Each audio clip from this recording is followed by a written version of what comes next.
Welcome to open debate. దేశంలోనే అతి ఎక్కువ మంది ఓటర్లు ఉన్న నియోజకవర్గం అది. దాదాపు 38 లక్షల మంది ఓటర్లు అక్కడ ఉన్నారు. అంతేకాదు ఆ నియోజకవర్గం నుంచి మొన్నటి వరకు ప్రస్తుత ముఖ్యమంత్రి రేవంత్ రెడ్డి ప్రాతినిధ్యం వహించారు. దాంతో ఆయనకు కూడా ఆ నియోజకవర్గంలో ఇప్పుడు కాంగ్రెస్ అభ్యర్థిని గెలిపించుకోవడం చాలా సవాల్గా మారింది.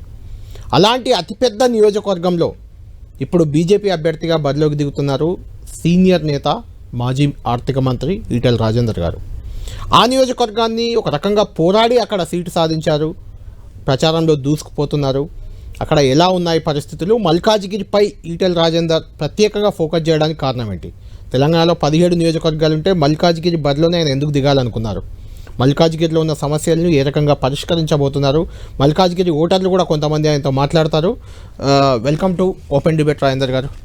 మల్కాజిగిరి అంటే ఈటెల రాజేందర్ అంటే ఒక ఇమేజ్ ఉంది కరీంనగర్ జిల్లా వరకు. కరీంనగర్ జిల్లాలో అందరికీ తెలిసిన నాయకుడు మీరు. అంటే తెలంగాణ వ్యాప్తంగా ఉన్న జిల్లాలో ముఖ్యంగా సుదీర్ఘకాలం ఎమ్మెల్యేగా ప్రాతినిధ్యం వహించారు కాబట్టి, మంత్రిగా ఉన్నారు కాబట్టి, ఎందుకు మల్కాజిగిరిలో పోటీ చేయాలనే ఆలోచన ఎందుకు వచ్చింది మీకు? దానిపై ఎందుకు ఫోకస్ పెట్టారు ఈసారి? యాక్చువల్గా కరీంనగర్లోనే పోటీ చేయాలి వాస్తవంగా. ఎందుకంటే నా 20 సంవత్సరాల సర్వీస్ మంత్రిగా ఉన్నప్పుడు కానీ, అంతకుముందు ఫ్లోలో ఉన్నప్పుడు కానీ నా సర్వీస్ ఉంది కాబట్టి పోటీ చేయాలి.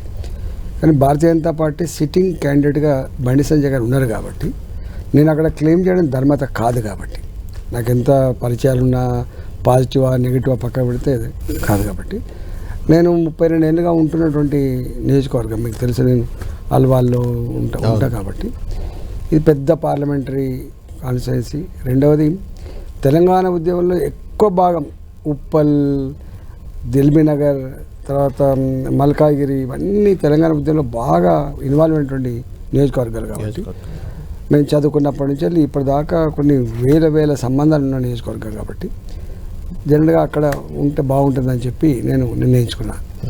రెండవది దాన్ని పోరాడి సాధించాల్సిన అక్కడ లేకుండా యాక్చువల్గా చాలామంది క్లెయిమ్ చేసినప్పటికి కూడా ఇప్పటిదాకా మా పార్టీ ఎప్పుడు ఎమ్మెల్యేగా గెలిచిన సందర్భం లేదు మల్కాజిగిరిలో, లేకపోతే ఎంపీగా కూడా గెలిచిన కాదు.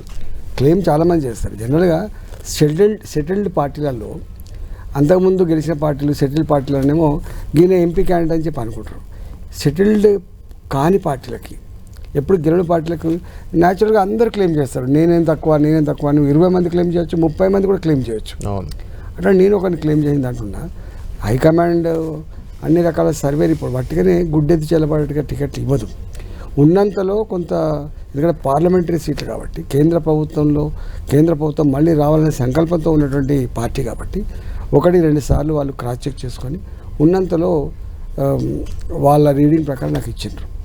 అంటే మురళీధర్ రావు మీ పార్టీ సీనియర్ నేత, ఆయన చాలా చివరి వరకు కూడా నాతో కూడా ఇంటర్వ్యూలో చెప్పారు. ఆయన మల్కాజిగిరిలో నేనే పోటీ చేస్తున్నాను, మా అధిష్టానానికి కూడా చెప్పాను, నాకే వస్తుంది టికెట్ అని ఒక 1 వీక్ ముందు కూడా నాకు ఒకసారి ఇంటర్వ్యూ ఇచ్చి చెప్పారు.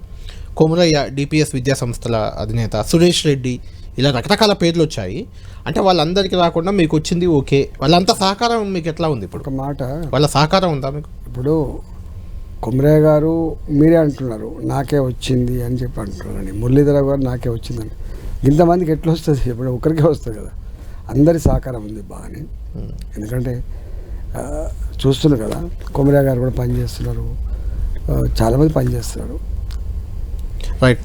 రెహమాన్ గారు మనతో జాయిన్ అవుతున్నారు ఓపెన్ డిబేట్లో. ప్రముఖ రాజకీయ విశ్లేషకులు, జర్నలిస్టు కూడా. ముఖ్యంగా కరీంనగర్ జిల్లాకు చెందిన వ్యక్తి రాజేందర్ గారి గురించి కూడా మీకు బాగా తెలుసు. ఉద్యమంలో చాలా కీలకంగా ఉన్నారు రాజేందర్ గారు.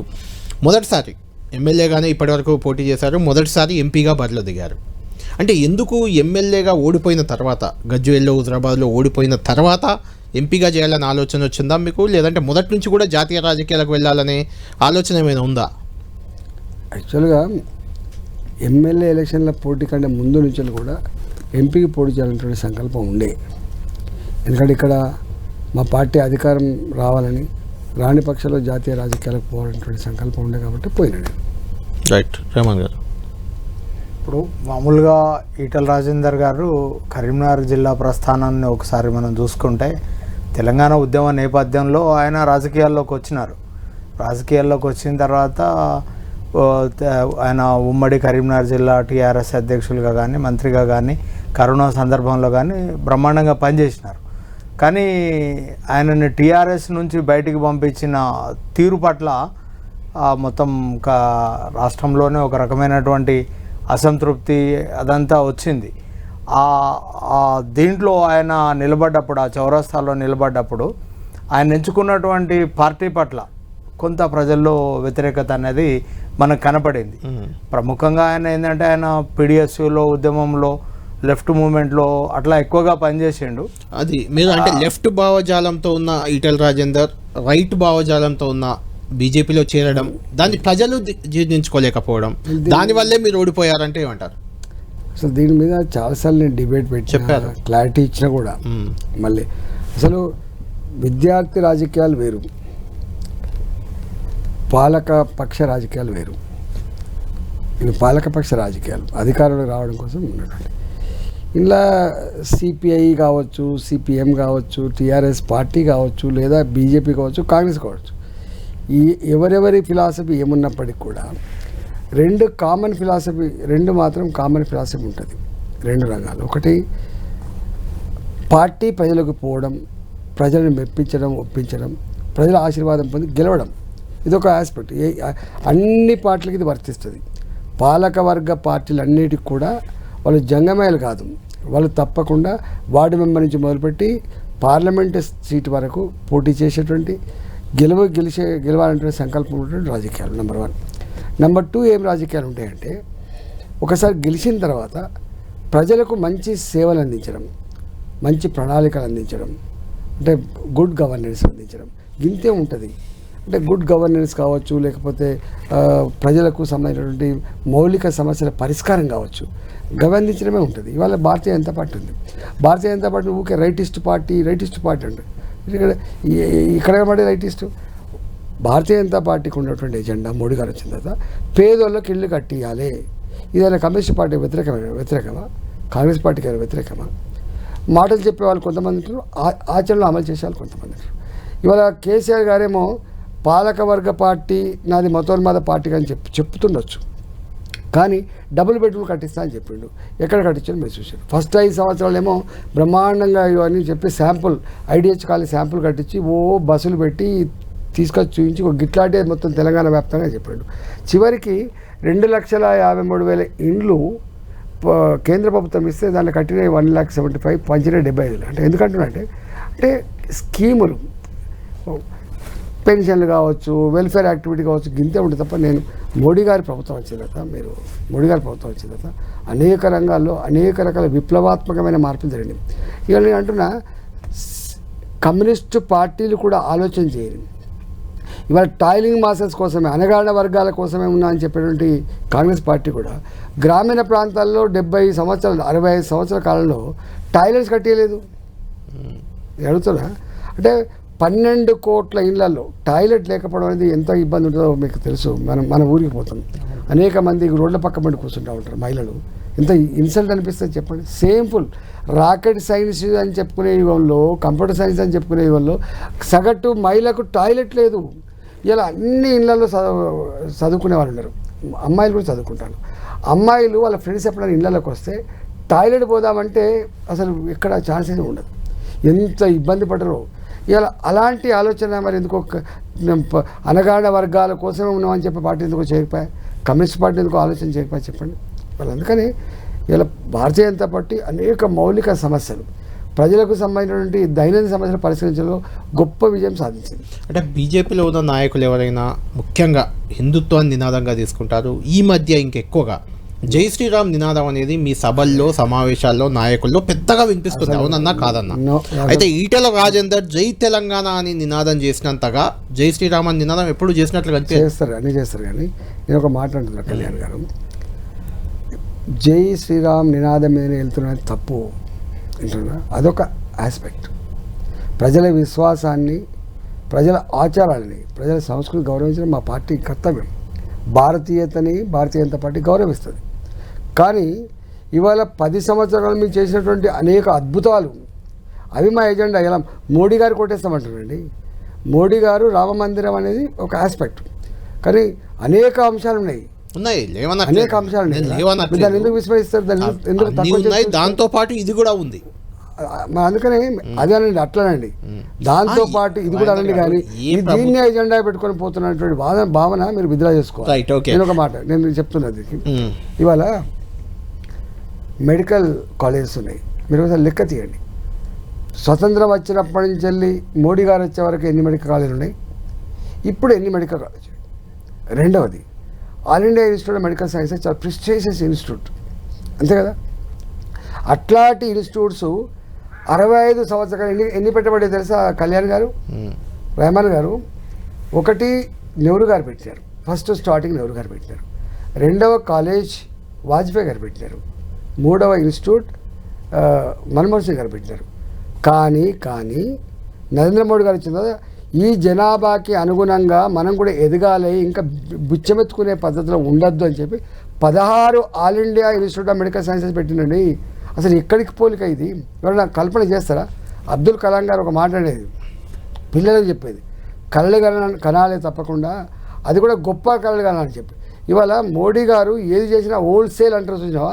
అసలు ఈ పీస్ మిల్ లెక్క అడక తిన్నట్టుగా ఈ ఒకటి కాలేజ్ ఇచ్చి ఊరిచ్చే పద్ధతి కాకుండా ఏది తీసుకున్నా కూడా ఒక సాచురేషన్ మోడ్లో, ఏది తీసుకున్నా కూడా ఒక సాచురేషన్ మోడ్లో ఆలోచించినటువంటి వ్యక్తి నరేంద్ర మోడీ గారు. మీరే టాపిక్ తెచ్చారు రెహమాన్ గారు. తెలంగాణకు ఒక్క మెడికల్ కాలేజ్ కూడా ఇవ్వలేదు కేంద్ర ప్రభుత్వం అన్నదే అసలు మీ మీద ఆరోపణ, ప్రధాన ఆరోపణ. తప్పు.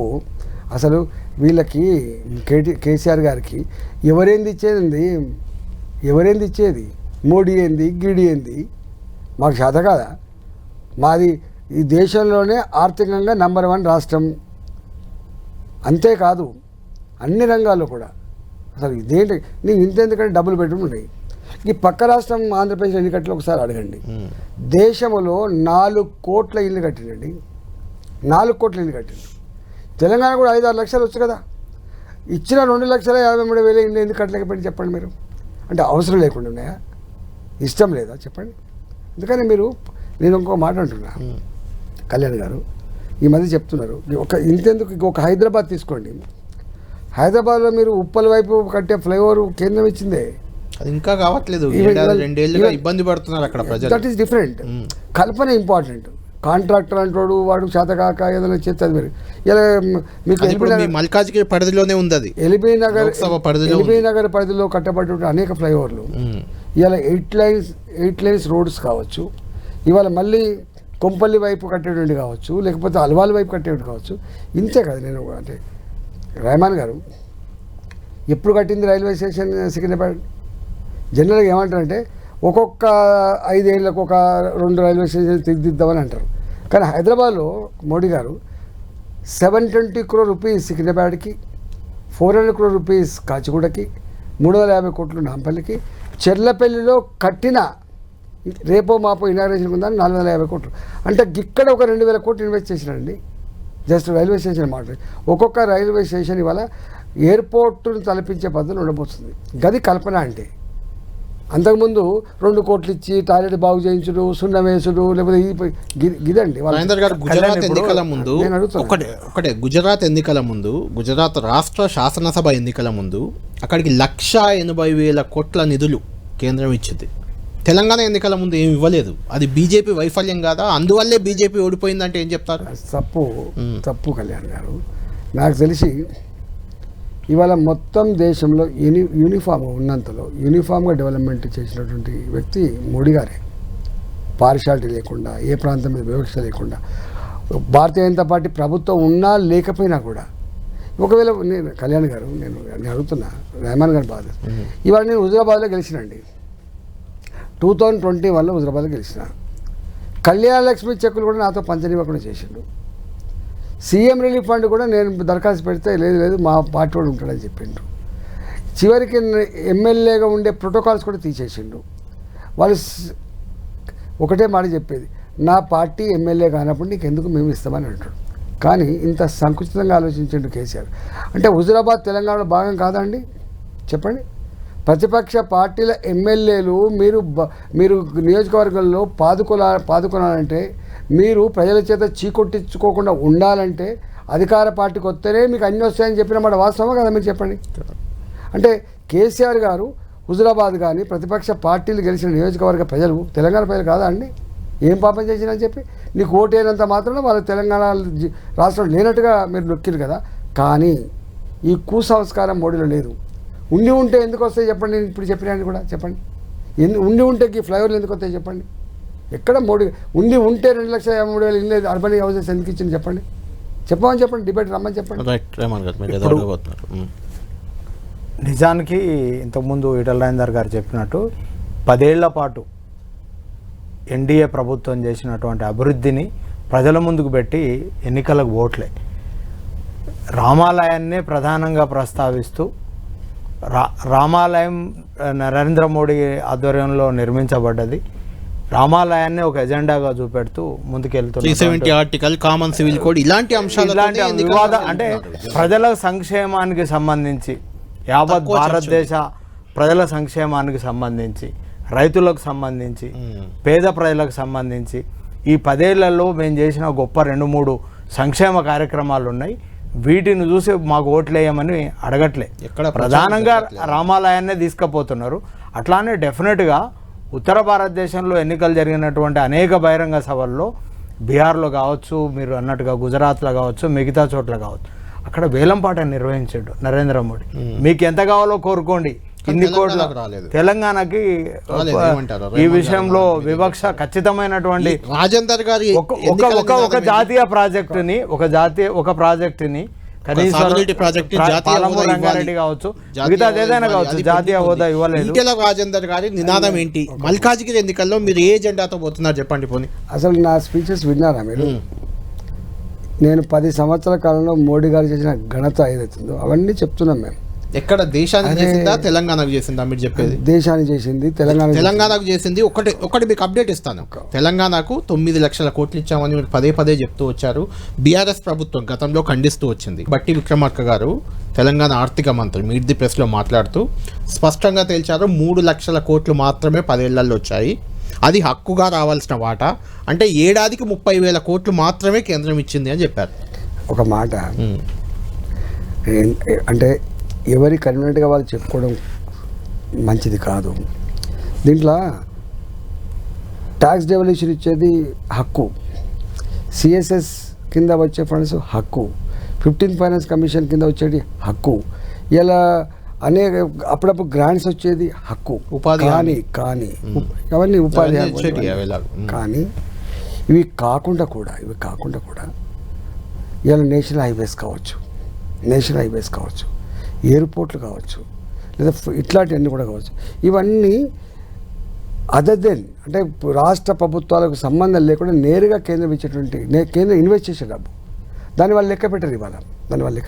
ఇవన్నీ వాళ్ళు చెప్తున్నదంతా కూడా రెండే చెప్తున్నారు. అంటే సెంట్రల్లీ స్పాన్సర్ స్కీమ్స్, రెండవది ట్యాక్స్ డెవల్యూషన్, ఎఫ్ఆర్బి అవి చెప్తుండొచ్చు. కానీ ఇవన్నీ తప్పు. ఎఫ్ఆర్బిఎం అనేదో మనం పేమెంట్ చేసేది కాబట్టి తప్పు. ఇలా నరేంద్ర మోడీ గారు కానీ అమిత్ షా గారు ఏదైతే లెక్కలు చెప్పిండ్రో వాళ్ళు బుక్కులు రిలీజ్ చేసిండ్రు. తెలంగాణకి ఏమి ఇచ్చినారు మీరు ఒకసారి చదువుకోవాలి. మీరు కూడా చాలా సందర్భాల్లో విమర్శించారు. గతంలో తెలంగాణ ఆర్థిక మంత్రిగా బీజేపీ ఏమి ఇవ్వట్లేదని మీరు కూడా విమర్శించారు. ఒక మాట అంటే ఇష్యూ ఏంటంటే ఇవ్వడానికి కూడా ఉండదు. కేంద్ర ప్రభుత్వం ఇవ్వడానికి ఇప్పుడు ట్యాక్స్ డెవల్యూషన్ ఉంది, అది ఫిక్స్డ్ ఉంటుంది. అవును, అది ఎవరికైనా ఫిక్స్డ్ ఉంటుంది. ఇక్కడ ఇష్టం ఉన్నా లేకపోయినా, నీకు అవసరం ఉన్నా లేకపోయినా, నీకు ఎక్కువ డబ్బులున్నా తక్కువ డబ్బులున్నా ఇది వర్తించదు. అది దాని ఫిక్స్డ్ నీకు ఇంత పర్సెంట్ అని ఉంటుంది. తెలంగాణకి 2.4245 ఉంటుంది వస్తుంది. రెండవది ఏంటంటే సిఎస్ఎస్ కూడా పోయిన సంవత్సరం ఖర్చు పడ్డ దాని మీద ఆధారపడి మళ్ళీ డబ్బులు వస్తాయి. నువ్వు పోయినసారే ఖర్చు పెట్టకపోతే ఇప్పుడు ఈ రాష్ట్ర ప్రభుత్వం చేసిన నష్టం చెప్తాను, నేను ఆర్థిక మంత్రి కూడా చెప్తున్నా. వీళ్ళు 60% కేంద్రం ఇచ్చేది కొన్ని స్కీమ్స్ ఉంటాయి, 40% రాష్ట్ర ప్రభుత్వం ఇస్తుంది. ఉపాధి హామీలో 90% కేంద్రం ఇస్తుంది, 10% మాత్రం ఇస్తుంది. కానీ ఈ 40% ఇవ్వడానికి కూడా వాళ్ళకు డబ్బులు లేకుండా ఉండే, సకాలం ఇవ్వకపోయింది. ఆ డబ్బులు కూడా ఇవాళ ఖర్చు పెట్టకుండా చాలాసార్లు ఆగిపోయిన సందర్భాలు ఉన్నాయి. ఒకప్పుడేమో నువ్వు ఖర్చు పెట్టకపోయినా డబ్బులు వచ్చేది. కానీ ఇవాళ మోడీ గారు వచ్చిన ఏం చేసిండ్రు, ఇలా రాష్ట్ర ప్రభుత్వాలు కేవలం కేంద్రం ఇచ్చే డబ్బుతోటే నడిపే ప్రయత్నం చేస్తుంది. కానీ వాళ్ళ మ్యాచింగ్ లాంటి ఇస్తలేరు, ఇట్లయితే అభివృద్ధి జరగదని చెప్పి ఇవాళ వాళ్ళు టైట్ చేసేట్లా ఇవన్నీ. మీరు ఆర్థిక మంత్రిగా ఉన్నప్పుడే మిషన్ భగీరథ కోసం 15,000 కోట్లు ఇవ్వాలని నీతి ఆయోగ్ చెప్పింది, కేంద్రం ఇవ్వలేదు. ఇదే విమర్శ పదే వస్తుంది, నిజమా కాదా? అది అసలు ఇష్యూ నీతి ఆయోగ్ నేను కూడా అందుకే అంటున్నా. అసలు నీతి ఆయోగ్ రికమెండేషన్ అంటే రాష్ట్ర ప్రభుత్వ పరంగా ఇచ్చినటువంటి 2 దరఖాస్తులు, ఒకటో మిషన్ భగీరథ మీద ఇచ్చినాం, రెండవ మిషన్ కాకతీయ మీద. ఈ రెండింటి రికమెండేటరీ బాడీ తప్ప అది ఖచ్చితంగా రికమెండ్ చేసినా ఇవ్వలేదని కదా ఇష్యూ వెరీ ఇష్యూ ఏంటంటే ఇక్కడ పెట్టేటువంటి స్కీమ్స్ అన్నీ కూడా వీళ్ళు అన్ని లీగల్గా ఇవన్నీ ఉంటే పోయి కన్విన్స్ చేసుకొని ఉంటే వాళ్ళు తెచ్చుకోవచ్చు. కానీ ఈ కన్విన్స్ చేయకపోతే ఏమొస్తాయని చెప్పండి. అయినా వాళ్ళు కొంత గ్రాంట్ ఇచ్చిండ్రు, మిషన్ భగత్ కొంత ఇచ్చారు, 3,000 కోట్లు ఏదో ఇచ్చినట్టున్నారు. అయితే పాలమూరు రంగారెడ్డికి కానీ కాళేశ్వరం కానీ జాతీయ హోదా ఇవ్వలేదు అనేది ప్రధానంగా. ఇప్పటికీ అన్ని రకాల పర్మిషన్లు ఉండి నువ్వు నీ ప్రాసెస్లో కనుక నువ్వు సబ్మిట్ చేసి నువ్వు పరిశీలి చేసుకుంటే వచ్చే ఆస్కారం ఉంటుంది. కానీ ఇక్కడ నువ్వు ఇవి పాటించలే కదా. ఇవాళ నేను ఒక మాట అడుగుతున్నా కళ్యాణ్ గారు, గోదావరి మీద కట్టబడినటువంటి మేడిగడ్డ అన్నారం సుందిల ప్రాజెక్ట్ ఉంది. జనరల్గా దానికి కొన్ని సిస్టమ్స్ ఉంటాయి. ఆ సిస్టమ్స్ మర్చిపోకూడదు. సాయిల్ టెస్టింగ్లు, లేకపోతే సర్వేలు, లేకపోతే ఎక్కడ కట్టాలి, ఈ శాస్త్రం అంతా ఉంటుంది. ఇదంతా పక్క పెట్టి ఇంజనీర్లకి ఏం తెలుస్తా గిడ కట్టవా అని చెప్తే ఇలా కుంగిపోయాయి. అంటే నువ్వు ఎవరు చేయాల్సిన పని వాళ్ళు చేయకుండా నేనే ఇంజనీర్గా నా మెదడంతా కరగబెట్టి చేస్తున్నట్టే ఒక గట్ల పగిలిపోతుంది. కుంగిపోయిన దానికి బిల్లులు ఇచ్చింది కూడా మీరే కదా, ఆర్థిక మంత్రిగా ఉన్నారు మీరు. అప్పుడు ఆర్థిక మంత్రికి ఏం చేస్తారండి? ఆర్థిక మంత్రిగా ఇప్పుడు మొత్తం సిస్టమ్ అంతా వచ్చిన తర్వాత ఆర్థిక మంత్రిగా ఉండే బాధ్యత ఒకటే ఉంటుంది, వచ్చిన బిల్లులకు పైసలు పాస్ చేయడం. ఇంకేముంటుంది మా దగ్గర చెప్పండి. రైట్ రేమంత్ గారు, కొంతమంది మల్కాజ్గిరి నుంచి జనం కూడా మనకు అందుబాటులో ఉన్నారు, వాళ్ళతో మాట్లాడాక కంటిన్యూ చేద్దాం.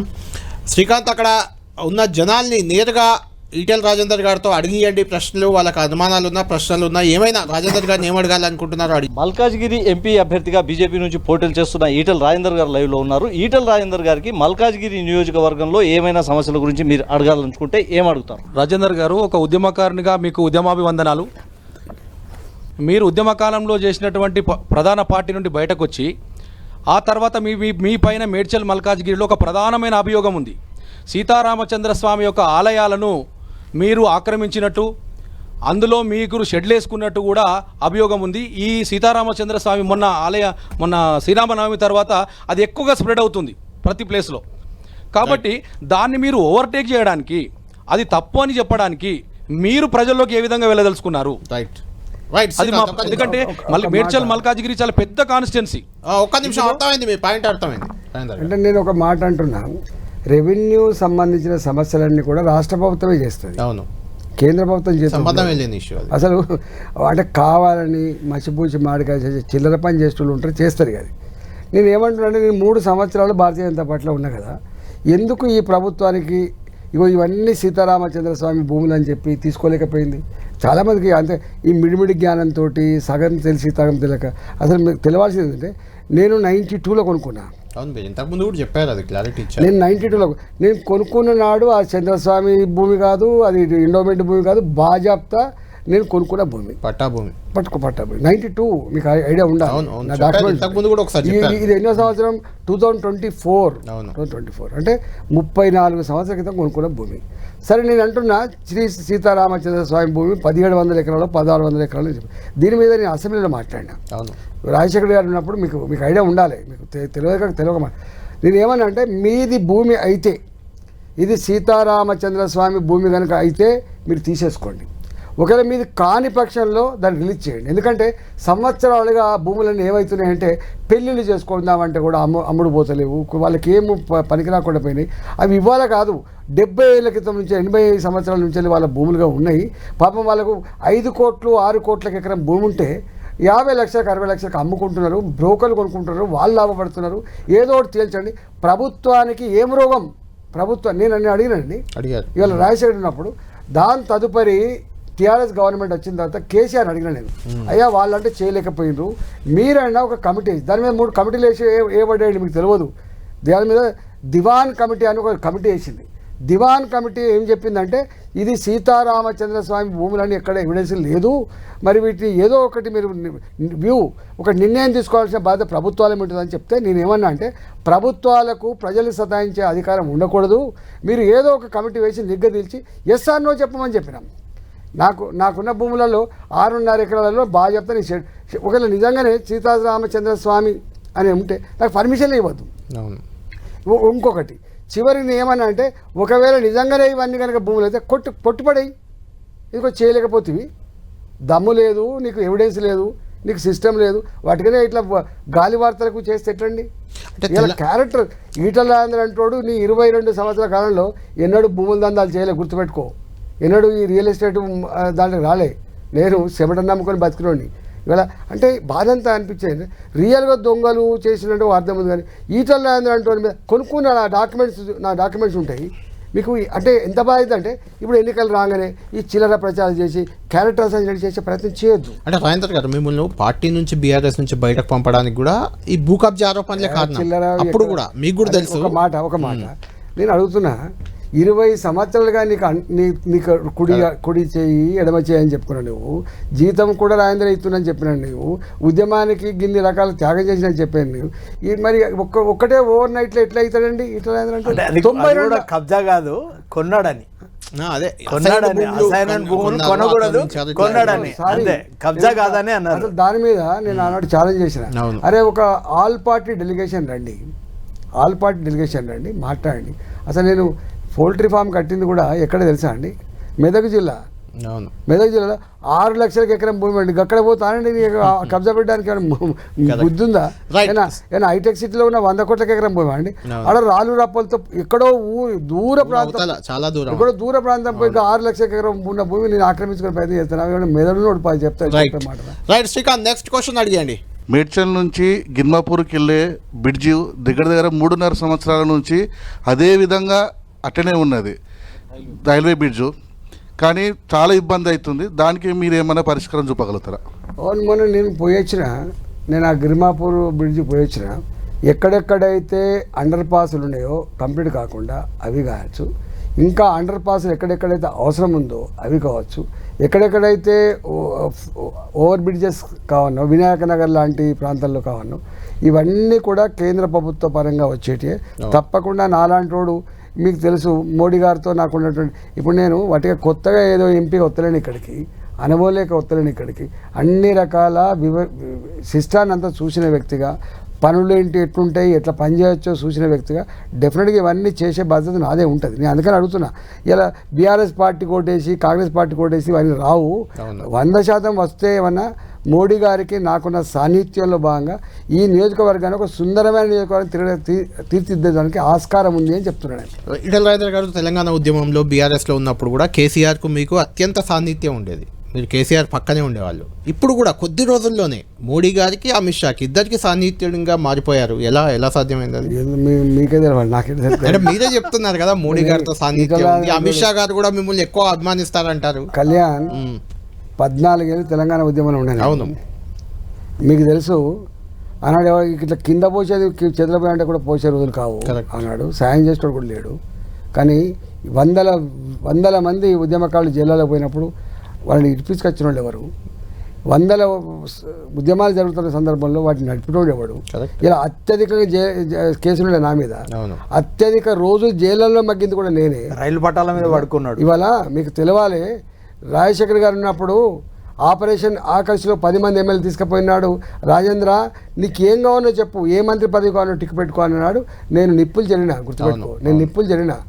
నాకు మా అమ్మ ఇయ్యలే ఈ పదవి, మా నాన్న ఇయ్యలేదు, ఇది కొనుక్కుంటూ వచ్చింది కాదు బాబు, ఇది తెలంగాణ ఉద్యమ పుణ్యమా అని నాలాంటి వాడికి తెలంగాణ కోసం కొట్టడమని ఆశీర్వదిస్తూ వచ్చిన పదవి, ఇది అమ్ముకునేది కాదని చెప్పిన మీరు సాక్ష్యం. ఒకసారి ఈ ఆపరేషన్ ఆకర్షణలో భాగంగా అందరు పోతూ ఉంటే ఒకరోజు నేను కూడా ఎందుకో సచివాలయానికి ముఖ్యమంత్రి కలవడానికి పోతున్నా, నువ్వు కూడా పోతున్నావు వాటి అని అన్నారు. ఈటల రాజేందర్ ఈ భూమి ప్రపంచంలో కొనుటోళ్ళు లేడని చెప్పారు. మీకు తెలియాల్సింది అంటే వాళ్ళకు కూడా అర్థం కావాల్సింది ఏంటంటే, ఇవాళ ఆనాడు నేను లొంగిపోకపోతే రింగ్ రోడ్ అలైన్మెంట్ పక్క నుంచి వెళ్ళిపోయేది. మీకు అడ్వాంటేజ్. ఇవాళ నా భూమి 9 ఎకరాలు గుంజుకున్నాడండి. ఇవాటికి పైసలు తీసుకోలేదు. That is my character. వీళ్ళకి తెలియదు. అంటే ఈటల రాజేందర్ అంటే ఎంత నిప్పు లాంటి వాడో ఇప్పుడు కేసీఆర్కి అర్థమవుతుంది. మీకు బయట తెలిసే ఆస్కారం లేదు. ఇలా ఆనాడే 2004లో ఇవాళ కాదు 240-250 ఎకరాల భూమి ఉందని క్లెయిమ్ చేసిన బాబుతో నేను 2004, నాట్ నౌ. చాలా మంది తెలియదు. బీఆర్ఎస్ పార్టీని నడిపిన అత్యంత కొంతమంది వ్యక్తుల్లో మీరు ఒకరు అని అనుమానం లేదు. అయితే నేనే అన్నది ఏంటంటే, మోడీకి అమిత్ షా కూడా ఈటల రాజేందర్ సన్నిహితులు అయ్యారు. ఒక నిమిషం కంటిన్యూ. దానికి బండి సంజయ్ని అధ్యక్ష పదవి నుంచి తొలగించడానికి మీ మధ్య ఉన్న సాన్నిధ్యమే కారణం, రాజేందర్ వల్లే తొలగించారు అనేది ఒక ఆరోపణ వచ్చింది. మీకు తెలియదు అది? కళ్యాణ్, మీకు తెలుసా? నీ మొత్తం జీవితం నీకు నాకు ఎన్ని సంవత్సరాల పరిచయం? దాదాపు 20 ఏళ్ళ 20 నుంచి ఏళ్ళ పరిచయం. నేను ఒక వ్యక్తిని పోటీ అనుకోను, నేను ఒక వ్యక్తిని హత్య చేయను, ఒక వ్యక్తిని అసలు వాళ్ళ పర్సనల్ దాంట్లోకి అసలే ఎంటర్ కాను. నా పని నేను చేసుకుంటూ పోతా తప్ప ఆ తదుపరి వచ్చేటువంటి దాంట్లో అనుభవిస్తా తప్ప నేను ఈ సందర్భం కూడా చెప్పాలి. ఇంకో కేసీఆర్ గారు కూడా ఉన్నారు కూడా చెప్తాను. నేను 2004లో నాకు టికెట్ వచ్చింది. అవును. నాకు చాలామంది ఏమన్నా అంటే 26 మంది పోటీ పడ్డారు. నాకు 27వ మందికి నన్ను కాన్స్టిట్యూన్సీకి పోతే మేము 26 మంది ఉన్నాం, నువ్వే కూడా అన్నారు. అరే my number is 27, my number is 27, వత్త లేకపోతే అని చెప్పి. కానీ నాకు ఇచ్చిండు. ఇచ్చిన తర్వాత అతి తక్కువ కాలంలోనే జిల్లా అధ్యక్ష పదవి ఇచ్చిండండి. పిలిచి ఇచ్చిండు. చాలామంది తెలియదు. పిలిచిస్తే పారిపోయిన నేను నాకు నీ జిల్లా అధ్యక్ష పదవి వద్దు. ఆయన ఒక మాట అన్నాడు కేసీఆర్ గారు, పదవిని కొనుక్కుంటూ చూసిండ్రు, పదవిని పైరు చేస్తూ చూసిండ్రు, కానీ పదవిత్తా అంటే పారిపోయిన నిన్నే చూసినా అన్నాడు. నేనన్నాను నాకు ఈ ఎమ్మెల్యేగిరి చాలా కష్టంగా నడుస్తుంది, నాకు ఎందుకని చెప్పి. కానీ ఇచ్చిండు, తీసుకున్నాను నేను. వీరికి తెలుసు ఆ జిల్లా పార్టీ అధ్యక్షుడిగా నా ముద్ర ఎట్లుంటుందో వారికి తెలుసు. కరీంనగర్ జిల్లాలో 2006 బై ఎలక్షన్స్ నేను జిల్లా అధ్యక్షుడిగా ఉన్న కాలంలో జరిగింది, గుర్తుపెట్టుకోండి. ఆనాడు కేసీఆర్ను బాగా తిట్టుకుంటూ కూడా మళ్ళీ ఓట్లు వేసే క్రమంలో నేను నాయకత్వం వహించిన. వింటారా? మళ్ళీ దాని తదుపరి 2008లో 17 మంది మేము పోటీ చేస్తే గెలిచింది కేవలం 7 సీట్లు. అంతకుముందు గెలిచిన అన్ని కూడా కాంగ్రెస్ పార్టీతో అలయన్స్లో బాగా గెలిచినాం. 19,800 మెజార్టీ వచ్చింది ఫస్ట్ టైం గెలిచినప్పుడు. కానీ 17 సీట్లలో 7 సీట్లు గెలిస్తే దాంట్లో మళ్ళీ నా మెజార్టీ పెంచుకొని గెలిచింది ఒకటే సీటు. అవును. 23,000 22,800 వచ్చినాయి. అప్పుడు నాకు పార్టీ ఫ్లోరిడ్ ఇచ్చిండండి. నేను అడగలే, పార్టీ ఫ్లోరిడ్ కోసం ఆశపడ్డా ఆయన హరీష్ రావు గారు, కానీ నాకు ఇచ్చిండు. అంటే ఎప్పుడు కూడా కేసీఆర్ గారి దగ్గర పోయి మసక కొట్టింది కానీ నాకు పదవి కావాలని చెప్పి అడిగింది కానీ ఎన్నడూ లేదండి. అంటే దేని దానికే నా 20 ఏళ్ళ సర్వీస్ నన్ను ఎందుకు పగబట్టుకున్నాడు, ఎందుకు చేసుకున్నాడు, దూరం చేసుకోవడానికి ఏం సాధించుకున్నాడు అదొక అంశం. కానీ నేను కేసీఆర్ గారి దగ్గర ఎన్నడూ నా లాయల్టీ కోల్పోలే, నా విశ్వసనీయత కోల్పోలే. నేను ఎన్నడూ నా ఒళ్ళు మంచి పనిచేసి ఈ స్థాయికి వచ్చింది తప్ప మసక కొట్టుకుంటూ రాలే. కానీ ఇంకొకటి మాట కూడా చెప్తున్నా, నాకు టీఆర్ఎస్ పార్టీలో ఒక్క మనిషితో కూడా శత్రుత్వం లేదు, గుర్తుపెట్టుకోండి. అట్లాంటి క్యారెక్టర్లో నాకు బండి సంజయ్ గారితో పోటీ పడ్డాడు, లేదు బండి సంజయ్ అసలు ఎంత బాగా అనిపిస్తుంది అంటే నా మొత్తం 22 ఏళ్లలో లేనటువంటి క్యారెక్టర్ని ఇప్పుడు అసాసినేట్ చేసే ప్రయత్నం చేయడం మంచిది కాదు. ఇంతెందుకు ఇదే రేవంత్ రెడ్డి గారు అసెంబ్లీలో ఏమంటే తెలుసా అండి, ఒకసారి రాజేంద్ర గారు మీలాంటి వాళ్ళు ఇంత అనుభవజ్ఞులు, ఇంత నిజాయితీ పరులు, ఇంత నడిపిన వాళ్ళు ఉన్నారు, మీరన్నా ముఖ్యమంత్రి గారు చెప్పకూడదని చెప్పి మాట్లాడింది తప్ప నాకు వ్యతిరేకంగా ఎప్పుడు మాట్లాడలేదు, గుర్తుపెట్టుకోండి. ఇవాళ ఇళ్ళకి వచ్చిన తర్వాతనే ఈయన కేసీఆర్ దాడి, ఈయన దాడి. నేను ఇవాళ సంజాయిషి నాకు బాధ అనిపిస్తుంది. రాజకీయాల్లో డబ్బుల కోసమే అయితే ఇలా ఇంకో ఈ మధ్య నాకు ప్రచారం చేస్తుంది, డబ్బులు లేవట. ఉంటాయా డబ్బులు? దొంగతనం చేస్తాయా? ఏం చేస్తాయండి పైసలు రాజకీయాల్లో? చెప్పమని చెప్పండి. ఇక్కడ చేసిండు ఇట్లా లేదని చెప్పి దమ్ముంటే. ఇంతేందుకు కేసీఆర్ అయితే ఉన్నాడు కదా, కేసీఆర్ నా మీద ఇంత కక్ష కట్టిండు, పంటి కింద నలిపేసినంత పని చేసాడు కదా, ఎందుకో చెప్పలేకపోయిండు. ఇట్లా లేదంటాడు, గీ పని చేసి భూములు ఆక్రమించిండు ఓ అని ఇట్లా మొత్తం భూమిని మింగినట్టే చూపించిండు. ఇలా వాళ్ళ గురించి మాట్లాడేది ఉంది. నేను ఎప్పుడు సంస్కారం వదిలిపెట్టలే కాబట్టి ఊరుకుంటున్నా. అది ఒకప్పుడు. ఇప్పుడు ఈటెల రాజేందర్కి కేసీఆర్కి మధ్య సయోధ్య కుదిరింది. అందుకే మల్కాజ్గిరిలో బీఆర్ఎస్ ఒక డమ్మీ అభ్యర్థిని పెట్టిందని ఒక ప్రచారం పెద్ద ఎత్తున కాంగ్రెస్ పార్టీ చేస్తుంది. తెలంగాణ వాదులంతా కూడా అక్కడ టీఆర్ఎస్ వాళ్ళు ఎమ్మెల్యేలు కూడా ఈవెన్ మీకే మద్దతు ఇస్తున్నారని ఒక ప్రచారం. కళ్యాణ్ గారు టీఆర్ఎస్ పార్టీని పెంచిన దాంట్లో నా పాత్ర లేదా? టీఆర్ఎస్ పార్టీలో ఉన్న నాయకులతో నా పరిచయం లేదా? చెప్పండి మీరు. ఇలా కేసీఆర్కే హక్కు ఉందా? ఆ జెండా పుట్టినప్పటి నుంచి ఇక్కడ దాకా నేను ఉన్నా కదా. అన్న మా రాజేంద్ర అన్న ఓ ఉద్యమకారుడు, అన్న ఉంటే రేపు మళ్ళా ప్రశ్నించే గొంత అని చెప్పి ఎవరు మాట్లాడుకున్నారు? రేవంత్ రెడ్డి మాట్లాడుకున్నారు. కానీ ప్రశ్నించేటోడు ఈటలా, గుర్తుపెట్టుకో. నిక్కచ్చిగా నిజాయితీగా అధికారం ఉన్నాడు, ఆర్థిక మంత్రిగా ఉన్ననాడు నా మున్సిపల్ కార్మికులు సమ్మె చేస్తే 1,500 మంది తీసేస్తే నా పదవి కంటే కూడా ఆ 1,700 మంది జీవితాలు ముఖ్యమని చెప్పి వాళ్ళ మీటింగ్ పోయినండి. ఎవడు చేయడా పని? వాళ్ళు తెలియదు చాలామందికి. ఆర్టీసీ కార్మికులు సమ్మె చేసినాడు మీకు తెలుసు. ఆ సంఘం పెట్టింది మేము, సంఘాన్ని నాయకత్వం వహిస్తున్నది అశ్వత్థామరెడ్డి. 39 మంది చనిపోయినండి. 39 మంది చనిపోయినాడు. ఆయన ఆర్డర్ చేసిండు ఈ సంఘాన్ని రద్దు చేయమన్నాడు. రద్దు చేసిన వాళ్ళు, ఈ నాయకుని తొలగించమని చెప్పి తొలగించిన వాళ్ళు. నేను పోయినాం, ఇది మంచిది కాదని చెప్పినాం మేము. తీసి పడేయి, కానీ ఇది మంచిది కాదు, గుర్తుపెట్టుకో. మేము ఆనాడు చెప్పిన మాట విని ఉంటే కేసీఆర్కి వాళ్ళకి ఈ పరిస్థితి వచ్చేది కాదని అంటున్నాం మేము. ఏ ఉద్యమాల ద్వారా ఏ చైతన్యం ద్వారా అయితే కేసీఆర్ మేము తెలంగాణ సాధించినామో, రాష్ట్రం ఏర్పడిన తర్వాత ఇలా మేము ముందు పోతున్నామో, ఇలా దాని విరుద్ధమైన పాత్ర పోషించిన కాబట్టి కేసీఆర్ ఇలా ఈ గతి పట్టింది. ఈటెల రాజేందర్ గారు ఒక సూటిగా చెప్పండి, కేసీఆర్ గారు మిమ్మల్ని పార్టీ నుంచి బయటకు పంపించడానికి ప్రధాన కారణం మీరేమనుకుంటారు? రెండే అనుకుంటున్నాను. ఇవాళ వీడు కొరకరాని కొయ్యగా మారిపోయిండు. ఏ అంశంలో? ఇక గివే మున్సిపల్ కార్మికులు ఒకసారి మంత్రివర్గ ఉపసంఘం వేసిండు. అంటే ఎన్నో ఉన్నాయి, 100 ఉన్నాయి. మంత్రివర్గ ఉపసంఘం వేసిండు. నేను, కడియం శ్రీహరి గారు, హరీష్ రావు గారు, మనం ఈయన వారు ఇంద్రకరణ్ రెడ్డి గారు, ఖమ్మం వారు వేస్తే మంత్రివర్గ ఉపసంఘం అనేది మొత్తం స్టడీ చేసి రిపోర్ట్ ఇవ్వాలి ముఖ్యమంత్రి గారికి. ఆఫ్టర్ దట్ అంటే ముఖ్యమంత్రి నిర్ణయం తీసుకోవాలి. అంతే కదా. కానీ మేము ఇయ్యకముందే ప్రకటించి పడేసిండు. మేము అడిగినాం, మా మంత్రివర్గ ఉపసంఘానికి ఉన్న గౌరవం ఏంది, విలువైంది అని చెప్పి అడిగినాం. ఇక అనేకం ఉన్నాయండి. అంటే గులాబీ జెండాకు ఓనర్లం మేమే అని కూడా అన్నారు. అది కూడా ఒక కారణమా? అది కూడా ఒక కారణమా? అది కూడా ఒక కారణమా? బాయాప్తా అంటాం. అంటే నీకు కళ్యాణ్ గారు తప్పుడు పద్ధతిలో ఆలోచిస్తారు. ప్రతి పార్టీలో ఉన్న కార్యకర్త ఆ జెండా నాది అనుకోకపోతే ఆ జెండా ఉండదు. గుర్తుపెట్టుకోండి. మోడీ గారి జెండా అంటారా లేక చెప్పండి. అవును, మోడీ గారు ఎప్పుడు అన్నాడు కదా, ప్రతి భారతీయ జనతా పార్టీ కార్యకర్త ఈ జెండా నాదనుకుంటేనే ఆ పార్టీ నడుస్తుంది. ఇప్పుడు మోదీ గ్యారంటీల పేరుతో ముందుకు వస్తున్నాడు కదా, భారతీయ జనతా పార్టీలో కూడా వ్యక్తి స్వామ్యం పెరిగిపోయింది. ఇప్పుడు మోదీ గ్యారంటీ అంటున్నారు. ఇప్పుడు దాని మీద మీరేమంటారు? ఇక్కడ ఒకరు గుర్తుపెట్టుకోండి, మోడీ గారిని భారతీయ జనతా పార్టీ నుంచి విడిచి చూడలేము రేవంత్ గారు. ఈటెల గారు, ఇప్పుడు కేసీఆర్ మీకు ఇన్ని అవకాశాలు ఇచ్చారని మీరే చెప్పారు, అడగక ముందే నాకు పదవులు ఇచ్చారు అన్ని చెప్పారు కదా. అలాంటి కేసీఆర్నే ఓడించడానికి, కేసీఆర్నే గద్దదించడానికి స్వయంగా ఈటెల రాజేందర్ గజ్వేల్లో పోటీ చేశారు ఆయన పైనే. అలా చేయడం వల్ల అటు హుజరాబాద్లో ఇటు గజ్వేల్లో ఓడిపోయారు. అందుకని నేను పదవి కోసమే అయితే పోటీ చేస్తుండే కాదు, పదవి కోసమే అయితే పోటీ చేస్తాను కానీ నాకు కసి తీరాలి. ఇప్పటికి ఉందా కసి కేసీఆర్ మీద? ఇంకా ఉందా? ఇంకేం లేదు. Right, okay. ఇంకొంతమంది ఉన్నారు. శ్రీకాంత్, కంటిన్యూ చేయండి. గతంలో కూడా పార్లమెంటుకు ఎన్నికైన అభ్యర్థులు అనేకంగా హామీలు ఇచ్చి నెరవేర్చలేదు. మీ ముఖ్య ఉద్దేశం ఏంది? మేడ్చల్ మల్కాజ్గిరి ప్రాంతాన్ని ఎలా అభివృద్ధి చేయాలనుకుంటున్నారు? మీ విజన్ ఏందో తెలుపవలసిందిగా కోరుతున్నాం. రైట్ శ్రీకాంత్, నెక్స్ట్ క్వశ్చన్ 2-3 అయినాక చెప్తాం. నెక్స్ట్ క్వశ్చన్ మీరు చెప్పండి. మీరు మల్కాజ్గిరి పార్లమెంట్ నియోజకవర్గ పరిధిలో ఉన్న నేత. మన తెలంగాణలో సైనిక్ స్కూల్ లేదు సార్ ప్రజెంట్. అదేవిధంగా మాజీ సైనికులకు ఎటువంటి వచ్చేసి ఇక్కడ వెల్ఫేర్స్ జరగడం లేదు. వెల్ఫేర్స్ అంటే ఇప్పుడు సిఎస్డి రేట్స్ ఎక్కువ పెంచారు, దాన్ని మీరు ఏమంటారు sir? Right, next question Srikanth, మీరు చెప్పండి. మల్కాజ్గిరిలో మీరు ఎలాంటి సమస్యలు ఎదుర్కొంటున్నారు? మేడ్చల్లో మాకు ఇంతవరకు ప్రభుత్వ డిగ్రీ కాలేజ్ లేదు సార్, దానివల్ల మీరు దాన్ని దృష్టి తీసుకోగలరని మేము చెప్పగలుగుతున్నాం. మీ దృష్టికి వచ్చిన సమస్యలు ఏమున్నాయి నియోజకవర్గం? సార్, ఈటెల రాజేంద్ర గారికి నమస్కారము సార్. నాది సూటిగా ఒక ప్రశ్న సార్. ఏదైనా ఒక ప్రాంత అభివృద్ధి జరగడానికి ప్రజాప్రతినిధుల మధ్యన సమన్వయం అనేది చాలా అవసరము.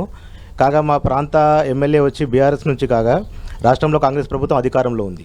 ఒకవేళ మేము మిమ్మల్ని ఎన్నుకున్నట్లయితే వీటన్నిటిని ఎలా అధిగమించి మీరు మీ హామీలను నెరవేరుస్తారో తెలుపగలరని. శ్రీకాంత్, ఒక్క నిమిషం మీరు లైన్లో ఉండండి. రాజేందర్ గారు 2-3 అంశాలు ఉన్నాయి ఇందులో. లాస్ట్ ప్రశ్న, ఇవి ఢిల్లీకి సంబంధించిన ఎన్నికలు. దేశంలో ఏ ప్రభుత్వం ఉండాలనే ఎన్నికలు.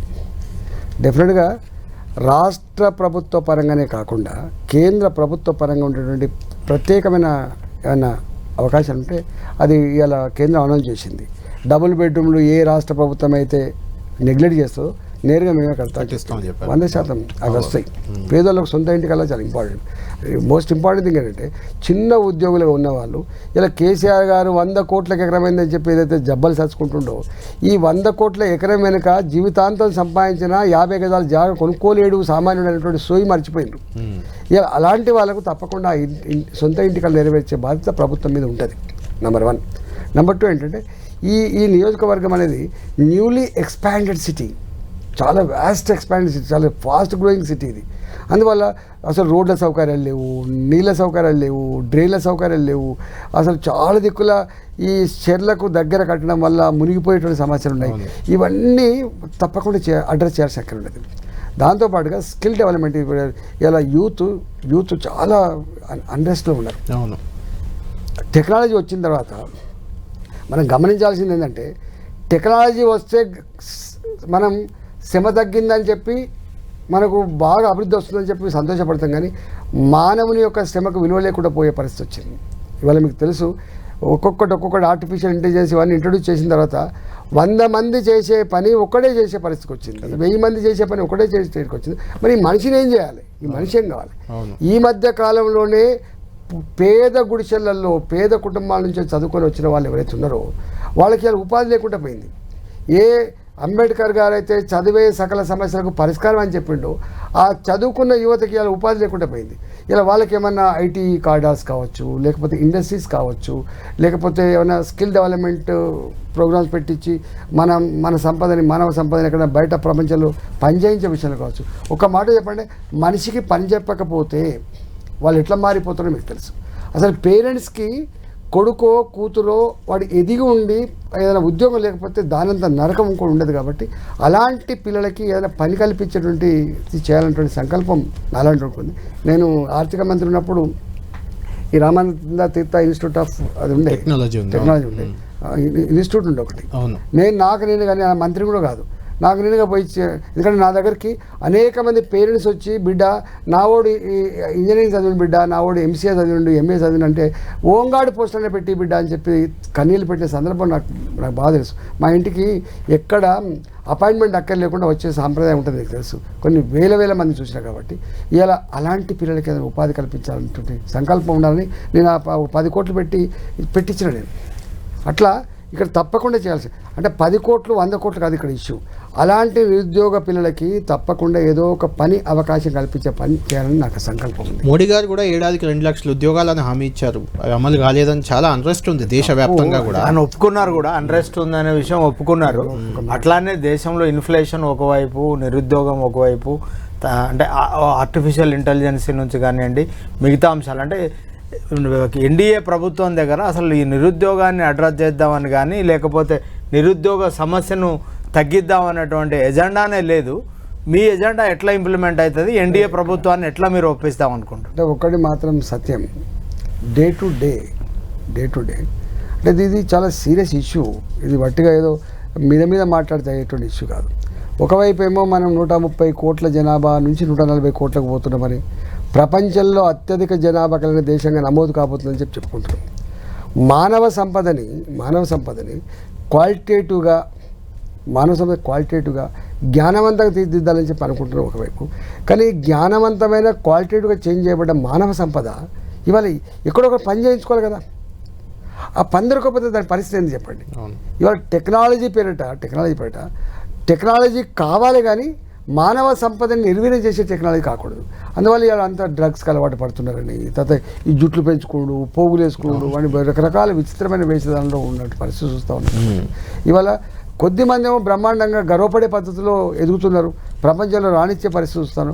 కొంతమంది మాత్రం చాలా దీనమైన పరిస్థితులు ఉన్నారు. కాబట్టి ఇలా పేరెంట్స్, మీరు కళ్యాణ్ గారు 10 మంది పిల్లలు ఉన్ననాడు ఆ పేరెంట్స్ ఎప్పుడు టెన్షన్ పడలేదు, కానీ 2 పిల్లలు ఉన్ననాడు ఇవాళ బాగా టెన్షన్ పడుతున్నాడు. పుసుకున్న వీడు ఎక్కడ ఏ దోస్తుతో సంబంధం పెట్టుకుంటున్నాడు, వీడు ఎక్కడ డ్రగ్ అయిన అలవాటు అవుతుందా, వీడు ఎక్కడ మాకు తలదించుకునే పని చేస్తున్నాడని చెప్పి బాధపడుతున్న సందర్భం. కాబట్టి డెఫినెట్గా ఇలా కేంద్రమైనా రాష్ట్రమైనా రేపు ఎవరైనా కావచ్చు కాక ఈ సమస్యను మాత్రం అడ్రస్ చేసే అక్కడ ఉందని నా వ్యక్తిగతమైన భావన. ఎమ్మెల్యే ఎన్నికల్లో చాలామంది బీజేపీ ఎంపీ అభ్యర్థులు ఓడిపోయిన వాళ్ళే ఇప్పుడు ఎంపీ అభ్యర్థులు అయ్యారు. ఎందుకు ఎంపీ బరిలో మోడీ చరిష్మాతో గెలుస్తామని ధీమానా, లేదంటే గెలిస్తే కేంద్ర మంత్రి అయిపోదామనే ఆలోచన? అసెంబ్లీ ఎన్నికల్లో మీరు 2 చోట్ల ఓడిపోయారు, ధర్మపురి అరవింద్ ఓడిపోయారు, బండి సంజయ్ ఓడిపోయారు, ఇట్లా చాలామంది నాయకులు, రఘునందన్ రావు ఓడిపోయారు. ఈ ఓడిపోయిన వాళ్ళంతా ఇప్పుడు ఎంపీగా బరిలో దిగుతున్నారు. అంటే ఎమ్మెల్యే అనేది చాలా చిన్న కాన్స్టిట్యున్సీ, ఒకటే అసెంబ్లీ నియోజకవర్గం.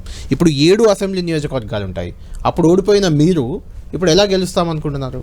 యాక్చువల్గా ఎలక్షన్ అనేది ట్రెండ్ సెట్టింగ్ మీద ఆధారపడి ఉంటుంది. మొన్నటి ఎన్నికల కంటే ముందు బ్రహ్మాండమైన ట్రెండ్ ఉండేది. నెక్స్ట్ వచ్చేది భారతీయ జనతా పార్టీ మాత్రమే, కేసీఆర్ నిలువరించగలిగే ఓడించగలిగే పార్టీ బీజేపీ అని చెప్పి భావన ఉండేది. సరే, రకరకాల కారణాలు అది లోతులోకి పోను, కానీ బీఆర్ఎస్ అండ్ బీజేపీ ఒకటే అని చెప్పి సోషల్ మీడియాలో 100 కోట్ల రూపాయలు పెట్టి నమ్మించడంలో సక్సెస్ అయ్యిండు ఒకటి. రెండోది ఏం సక్సెస్ అయ్యిండు, గ్యారంటీల పేరిట 6 గ్యారంటీల పేరిట 66 హామీల పేరిట ఏదైతే ఇచ్చిండ్రో ప్రజలు కూడా నమ్మిండ్రు. దానికి తోడుగా ఏమైందంటే కేసీఆర్ ఎట్టినన్నా చేసి ఓడగొట్టాలనే సంకల్పం ప్రజల్లో ఉండే. కాబట్టి ఇవాళ బీజేపీ వీళ్ళు ఒకటేనట, మళ్ళీ వాళ్ళు గెలిచినా వీళ్ళు గెలిచినా కొన్ని స్టేట్మెంట్స్ ఉన్నాయి. రేపు సంకీర్ణ ప్రభుత్వం వస్తుందేమో.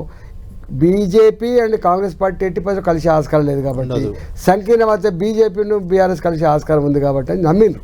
ఇలా నమ్మి డెఫినెట్గా వాళ్ళకు ఓట్లు వేసిండ్రు, వాళ్ళు వచ్చింది తప్ప వాళ్ళ గొప్పతనాన్ని చూసో వాళ్ళు ఏదో వాళ్ళ హామీలు అమలు చేస్తారని అయితే ఇప్పుడు 4 నెలలు అవుతుంది. ఎంత బాగా అవుతుంది కళ్యాణ్ గారు అంటే, నేను కూడా ఆర్థిక మంత్రిగా పనిచేసాను. బిల్లులు వస్తలేవు ఇవాళ, పైరవీ చేసుకుంటే తప్ప బిల్లు రాని పరిస్థితి వచ్చింది. డబ్బులు పే చేస్తే అంటే వినబడుతుంది, అంటే బాధ అనిపిస్తుంది. కమిషన్ పర్సెంటేజ్ ఇస్తే తప్ప బిల్లు రాని పరిస్థితి వచ్చింది.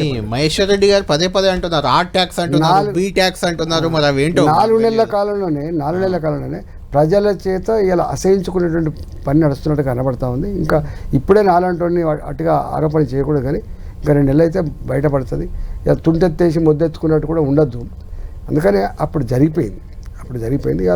ఇవాళ వాతావరణం దేశంలో అసెంబ్లీ ఎన్నికలు జరిగేటప్పుడే ప్రజలు ఒక నిర్ణయానికి వచ్చిండ్రు. ఏంటిది, ఈసారి మీకు వేస్తున్నామయ్యా, నెక్స్ట్ టైం మాత్రం మోడీకే ఓటేస్తాం, జాతీయ స్థాయిలో మాకు ఇన్ఫ్లుయెన్స్ చేయొద్దు మీరు అని చెప్పుకున్నారు.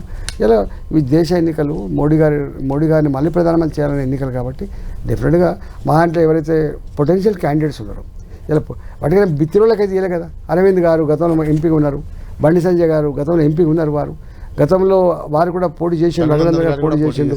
నేను 2 సార్లు మంత్రి అయి ఉన్నా. ఇలా ఏమన్నా నేను ఎందుకు అడుగుతున్నా అంటే, అసెంబ్లీ ఎన్నికల ముందు మీరంతా బీసీసీఎం అని నినాదం తీసుకొని సీఎం పోటీలో ఉన్నారు మీరు. అప్పుడు మీరు కానీ బండి సంజయ్, అరవింద్ ఇలాంటి వాళ్ళు బీసీలంతా కూడా. ఇప్పుడు వస్తే కేంద్ర మంత్రికి పోటీగా తయారయ్యారు మీరంతా. కిషన్ రెడ్డి గారు, డీకే అన్న, ఈటెల రాజేందర్, బండి సంజయ్ వీళ్ళంతా. ఇక్కడ పోటీ లేదా కేంద్ర మంత్రి పైనే కన్నేసినట్టు ఒక ప్రచారం జరుగుతుంది. అంత బట్టి ఊహాగానం. ఇది ఎవరు మాట్లాడతారండి, ఎందుకు మాట్లాడితే చెప్పండి. నిజంగా అంటే ఎఫిషియన్సీ ఉన్ననాడు, వారి సర్వీసెస్ అక్కడ ఉన్నాడు, ఎవరికి ఇస్తారు వాళ్ళు. రకరకాల ఈక్వేషన్స్ ఉంటాయి. రైట్ రెహమాన్ గారు, ఇక్కడ రాజేందర్ గారు చెప్పినట్టు బీజేపీ బీఆర్ఎస్ ఒక్కటే అనే ప్రచారం వల్లే ఖచ్చితంగా కొంత నష్టం జరిగింది. బీజేపీకి జరిగింది, అది బీఆర్ఎస్కి కూడా జరిగింది అసెంబ్లీ ఎన్నికల్లో. ఇప్పుడు నిజంగా ఈ 2 పార్టీలు దూరమయ్యాయని నమ్మాలా? అంటే కవితను అరెస్ట్ చేశారు కాబట్టి మనం నమ్మాలా? అంటే జనం నమ్ముతారా? నిజానికి అంటే బాగా బలమైన ప్రచారం గ్రౌండ్లో జరిగింది. బీజేపీ బీఆర్ఎస్కు బీ టీమ్ అని చాలా సందర్భాల్లో, అన్ని సందర్భాల్లో దాదాపుగా కేసీఆర్ కూడా పార్లమెంట్లో అన్ని సందర్భాల్లో బీజేపీని చట్టాలు చేసేటప్పుడు కానివ్వండి, పార్లమెంట్లో సమర్థిస్తూనే వచ్చినారు. కాబట్టి దాంతో కూడా ఎక్కువ ప్రచారం జరిగింది. అనేక సందర్భాల్లో కేసీఆర్ ఇష్యూస్ వచ్చినప్పుడు కూడా ఒక దశలో నరేంద్ర మోడీని ఆకాశాన్ని ఎత్తడం అదంతా జరిగింది. తర్వాత అదే స్థాయిలో మళ్ళీ విరుచుకోపడడం జరిగింది. కవితను అరెస్ట్ చేయకపోవడం మీరు అన్నట్టుగా ప్రధానంగా అంటే బీజేపీ కలిసిపోయింది అనేటువంటి ప్రచారంతో 2 పార్టీలకి అనేది ఏంటంటే, కలిసి లేము అని చెప్పుకోవడానికే కవితను అరెస్ట్ చేశారు అనేది కాంగ్రెస్ నుంచి వస్తున్న ఆరోపణ. మీరు వినే ఉంటారు, రేవంత్ రెడ్డి గారు కూడా చేశారు ఇది. రేవంత్ రెడ్డి గారు నాలుగేకు నరం లేదు, ఏదైనా మాట్లాడతారు ఆయన. ఇలా ప్రజలకు అర్థమైపోయింది, రేవంత్ రెడ్డి గారి మాట మీద ఎవరికి విశ్వసనీయత లేదు. నేను ఒక ఇవాళ ఏదో చూసిన, కేరళకు పోయిండు. కేరళ పోయి సిపిఎం పార్టీకి మోడీ గారి సంబంధం ఉంది కానీ అరికనా తాటి మట్టన రాఘుల్ గారు ఇయ్యాలి ఇచ్చిండు. అంటే నీకు ఎంత, నీకు సిస్టమ్ లేదా, నీకు పద్ధతి లేదా, నీకు ఆలోచన లేదా? ఇవాళ నువ్వు సిపిఎం పార్టీతో అలయన్స్లో ఉంటావు. ఇక్కడ కేరళ పోయి నువ్వు సిపిఎం మీద మాట్లాడుతున్నావు అంటే నువ్వు ఏం రాజకీయాలు చేస్తున్నావు, నీ పద్ధతి ఏంది? ఈవీఎంలను కూడా మీరు వాడుకుంటున్నారు రేవంత్ రెడ్డి గారే అన్నారు కేరళలోనే. ఉంటే మరి ఎందుకు గెలుస్తారు? అక్కడక్కడ మొత్తమే గెలవాలి. మరి మొత్తం ఈవీఎంలు పనిచేస్తే మొత్తానికి గెలవాలి. ఇంత కష్టం ఎందుకు? బాగా మోడీ గారు ఎందుకు రావాలి మల్కాయిరికి? ఎందుకు రోడ్ షోలు చేయాలి? ఎందుకు ఇంత కష్టపడాలి? ఇంత చెమట ఎందుకు పడపాలి? ఇలా ఇంత యుద్ధం ఎందుకు చేయాలి? బాధ్యతతో ఒకటే చేస్తే అయిపోద్ది కదా. ఈటలేందర్ గారు సూటి ప్రశ్న, అంటే ఒకటి కంటిన్యూషన్. రేవంత్ గారు మీరు ఆన్సర్ ఇవ్వాలి. ఒకటి అంటే ఈ ఎన్నికల్లో మాకు బీఆర్ఎస్ కు సంబంధం లేదని చెప్పడానికి కవిత అరెస్ట్ జరిగింది. రేవంత్ రెడ్డి గారి మాటలు వింటుంటే అంటే ఏమాత్రం అవగాహన కూడా ఇవాళ నమ్మే పరిస్థితి లేదు. నేను ఒక చిన్న ఎగ్జాంపుల్ చెప్తాను. పొన్నాల లక్ష్మణ్ గారు పార్టీ మారిండ్రు. ఏం మాట్లాడండి రేవంత్ రెడ్డి గారు? అదే రేవంత్ రెడ్డి గారు మళ్ళీ మా కేశవరావు గారు 84 సంవత్సరాల కేశవరావు తీసుకొని పోయిండు. 2 సార్లు రాజ్యసభ చేసిండ్రు. పెద్ద మనిషి ఆయన, తీసుకొని పోతివి. నీకేం నీ విషయం అవుతుంది చెప్పండి. కడియం సిఆర్ గారు నువ్వు దళితులే కాదని చెప్పి నువ్వు మాట్లాడి ఉండే నువ్వు మళ్ళీ వాళ్ళ కూతురుకు నువ్వు ఏనే ఇస్తేవి. నీ మీద ఏమి విశ్వాసం ఉంటుంది? ఇవాళ ఆనాడు తలసాని శ్రీనివాస్ యాదవ్ గారు కానీ లేకపోతే మన సబితా ఇంద్రారెడ్డి గారు కానీ ఇతర పార్టీలలో గెలిచి రాజీనామా చేయకుండా మంత్రివర్గం చేసిండు. వీళ్ళని పిచ్చి కుక్కలు లెక్క కొట్టి తరమాలని ఏదో పిచ్చిగా మాట్లాడు. ఇవాళ మరి నువ్వు ఎందుకు ఇచ్చినావు దానం నాగేంద్ర గారికి చెప్పండి. ఇలా పార్టీ యాంటీ డిఫెక్షన్ లా తెచ్చిన పార్టీ ఆనాడు రాజీవ్ గాంధీ. అంతే కదా. ఇవాళ మేనిఫెస్టోలో పెట్టింది ఏమని, ఒక పార్టీలో గెలిచిన వాళ్ళని అసలు శాశ్వతంగా చేస్తామని ఏదో ఒక పార్టీలో గెలిచి ఒక పార్టీలో చేరితే వాళ్ళు ఆటోమేటిక్ డిస్క్వాలిఫై అని పెట్టినావు. మరి ఎందుకు చేస్తున్నావు ఈ పని అంతా? 22 మంది ఎమ్మెల్యే టచ్లో ఉన్నారు, 26 మంది టచ్లో ఉన్నారు, కోమటిరెడ్డి వెంకరెడ్డి గారు 8 మంది బీజేపీ ఎమ్మెల్యే టచ్లో ఉన్నారు. ఏం మీరు తాత జాగిరి అసలు ఏందండి మీరు? నాకు అర్థం కాదు. అంటే నిజంగా ప్రజలు ఏదో భరిస్తున్నారు మిమ్మల్ని, కానీ మీకు ఏం అవగాహన ఉన్నట్టు లెక్క? ఏం నడుపుతున్నారు? నీ కేంద్ర పార్టీ మేనిఫెస్టో ఏం పెడుతుంది, నీ చట్టం ఏం చెప్తుంది, నువ్వేం చెప్తున్నావు, ఏమనుకుంటున్నావు? కేసీఆర్ ఇట్లాంటి పిచ్చి పని చేసే పోయినటువంటి సోయి ఉండాలి కదా మీకు. కేసీఆర్ ఈ పని చేస్తే హర్షించాలా అండి? మీకు అర్థం కావాల్సింది ఏంటంటే 2018లో ఆబ్సల్యూట్ మేయర్తో గెలిచిన తర్వాత ఈ పార్టీని గెలిచి అక్కడ ఉన్నారండి కేసీఆర్ గారికి. 18 మంది ఎమ్మెల్యేలు ఉంటే 12 మంది ఎమ్మెల్యేలు తీసుకుపోతావు చట్టాన్ని అడ్డం పెట్టుకొని.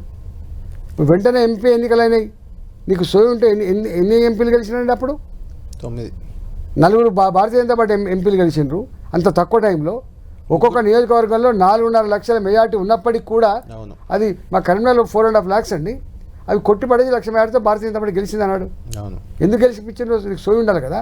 ఈటెల రాజేందర్ గారు, మీ వాదనకు కంటిన్యూషన్గా మీరు మామూలుగా ఉద్యమ ప్రోడక్టు, మిగతా సాంప్రదాయ రాజకీయ నాయకులకు ఎవరెవరన్నా కాదన్నా కాస్త భిన్నమైన వ్యక్తి.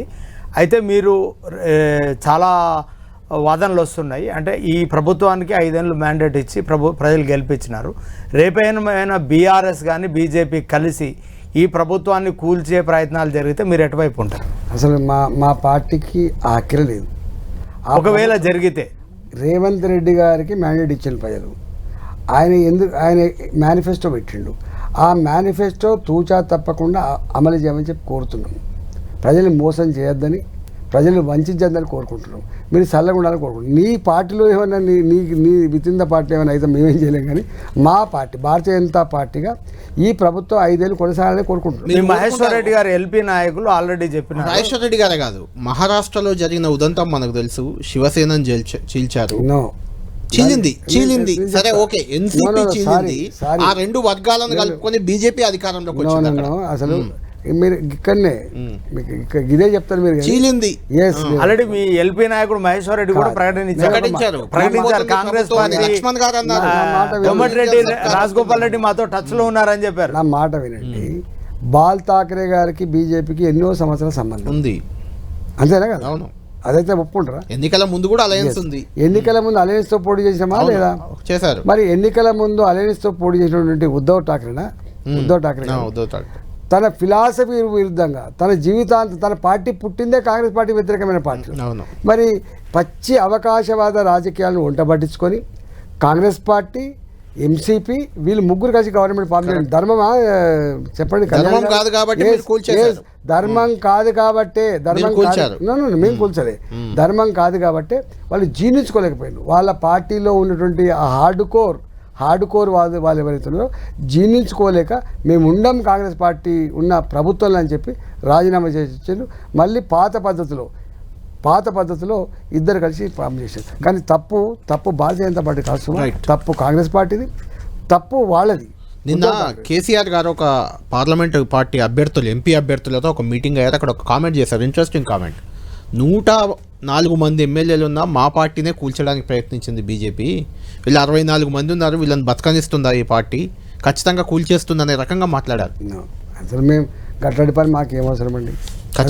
మీకు చూడండి కళ్యాణ్ గారు, ఒకవేళ ఎవరైనా వాళ్ళ పార్టీలో ఇష్టపడక వస్తే కూడా రాజీనామా చేయకుండా ఎక్కడ మేము తీసుకోలేదు.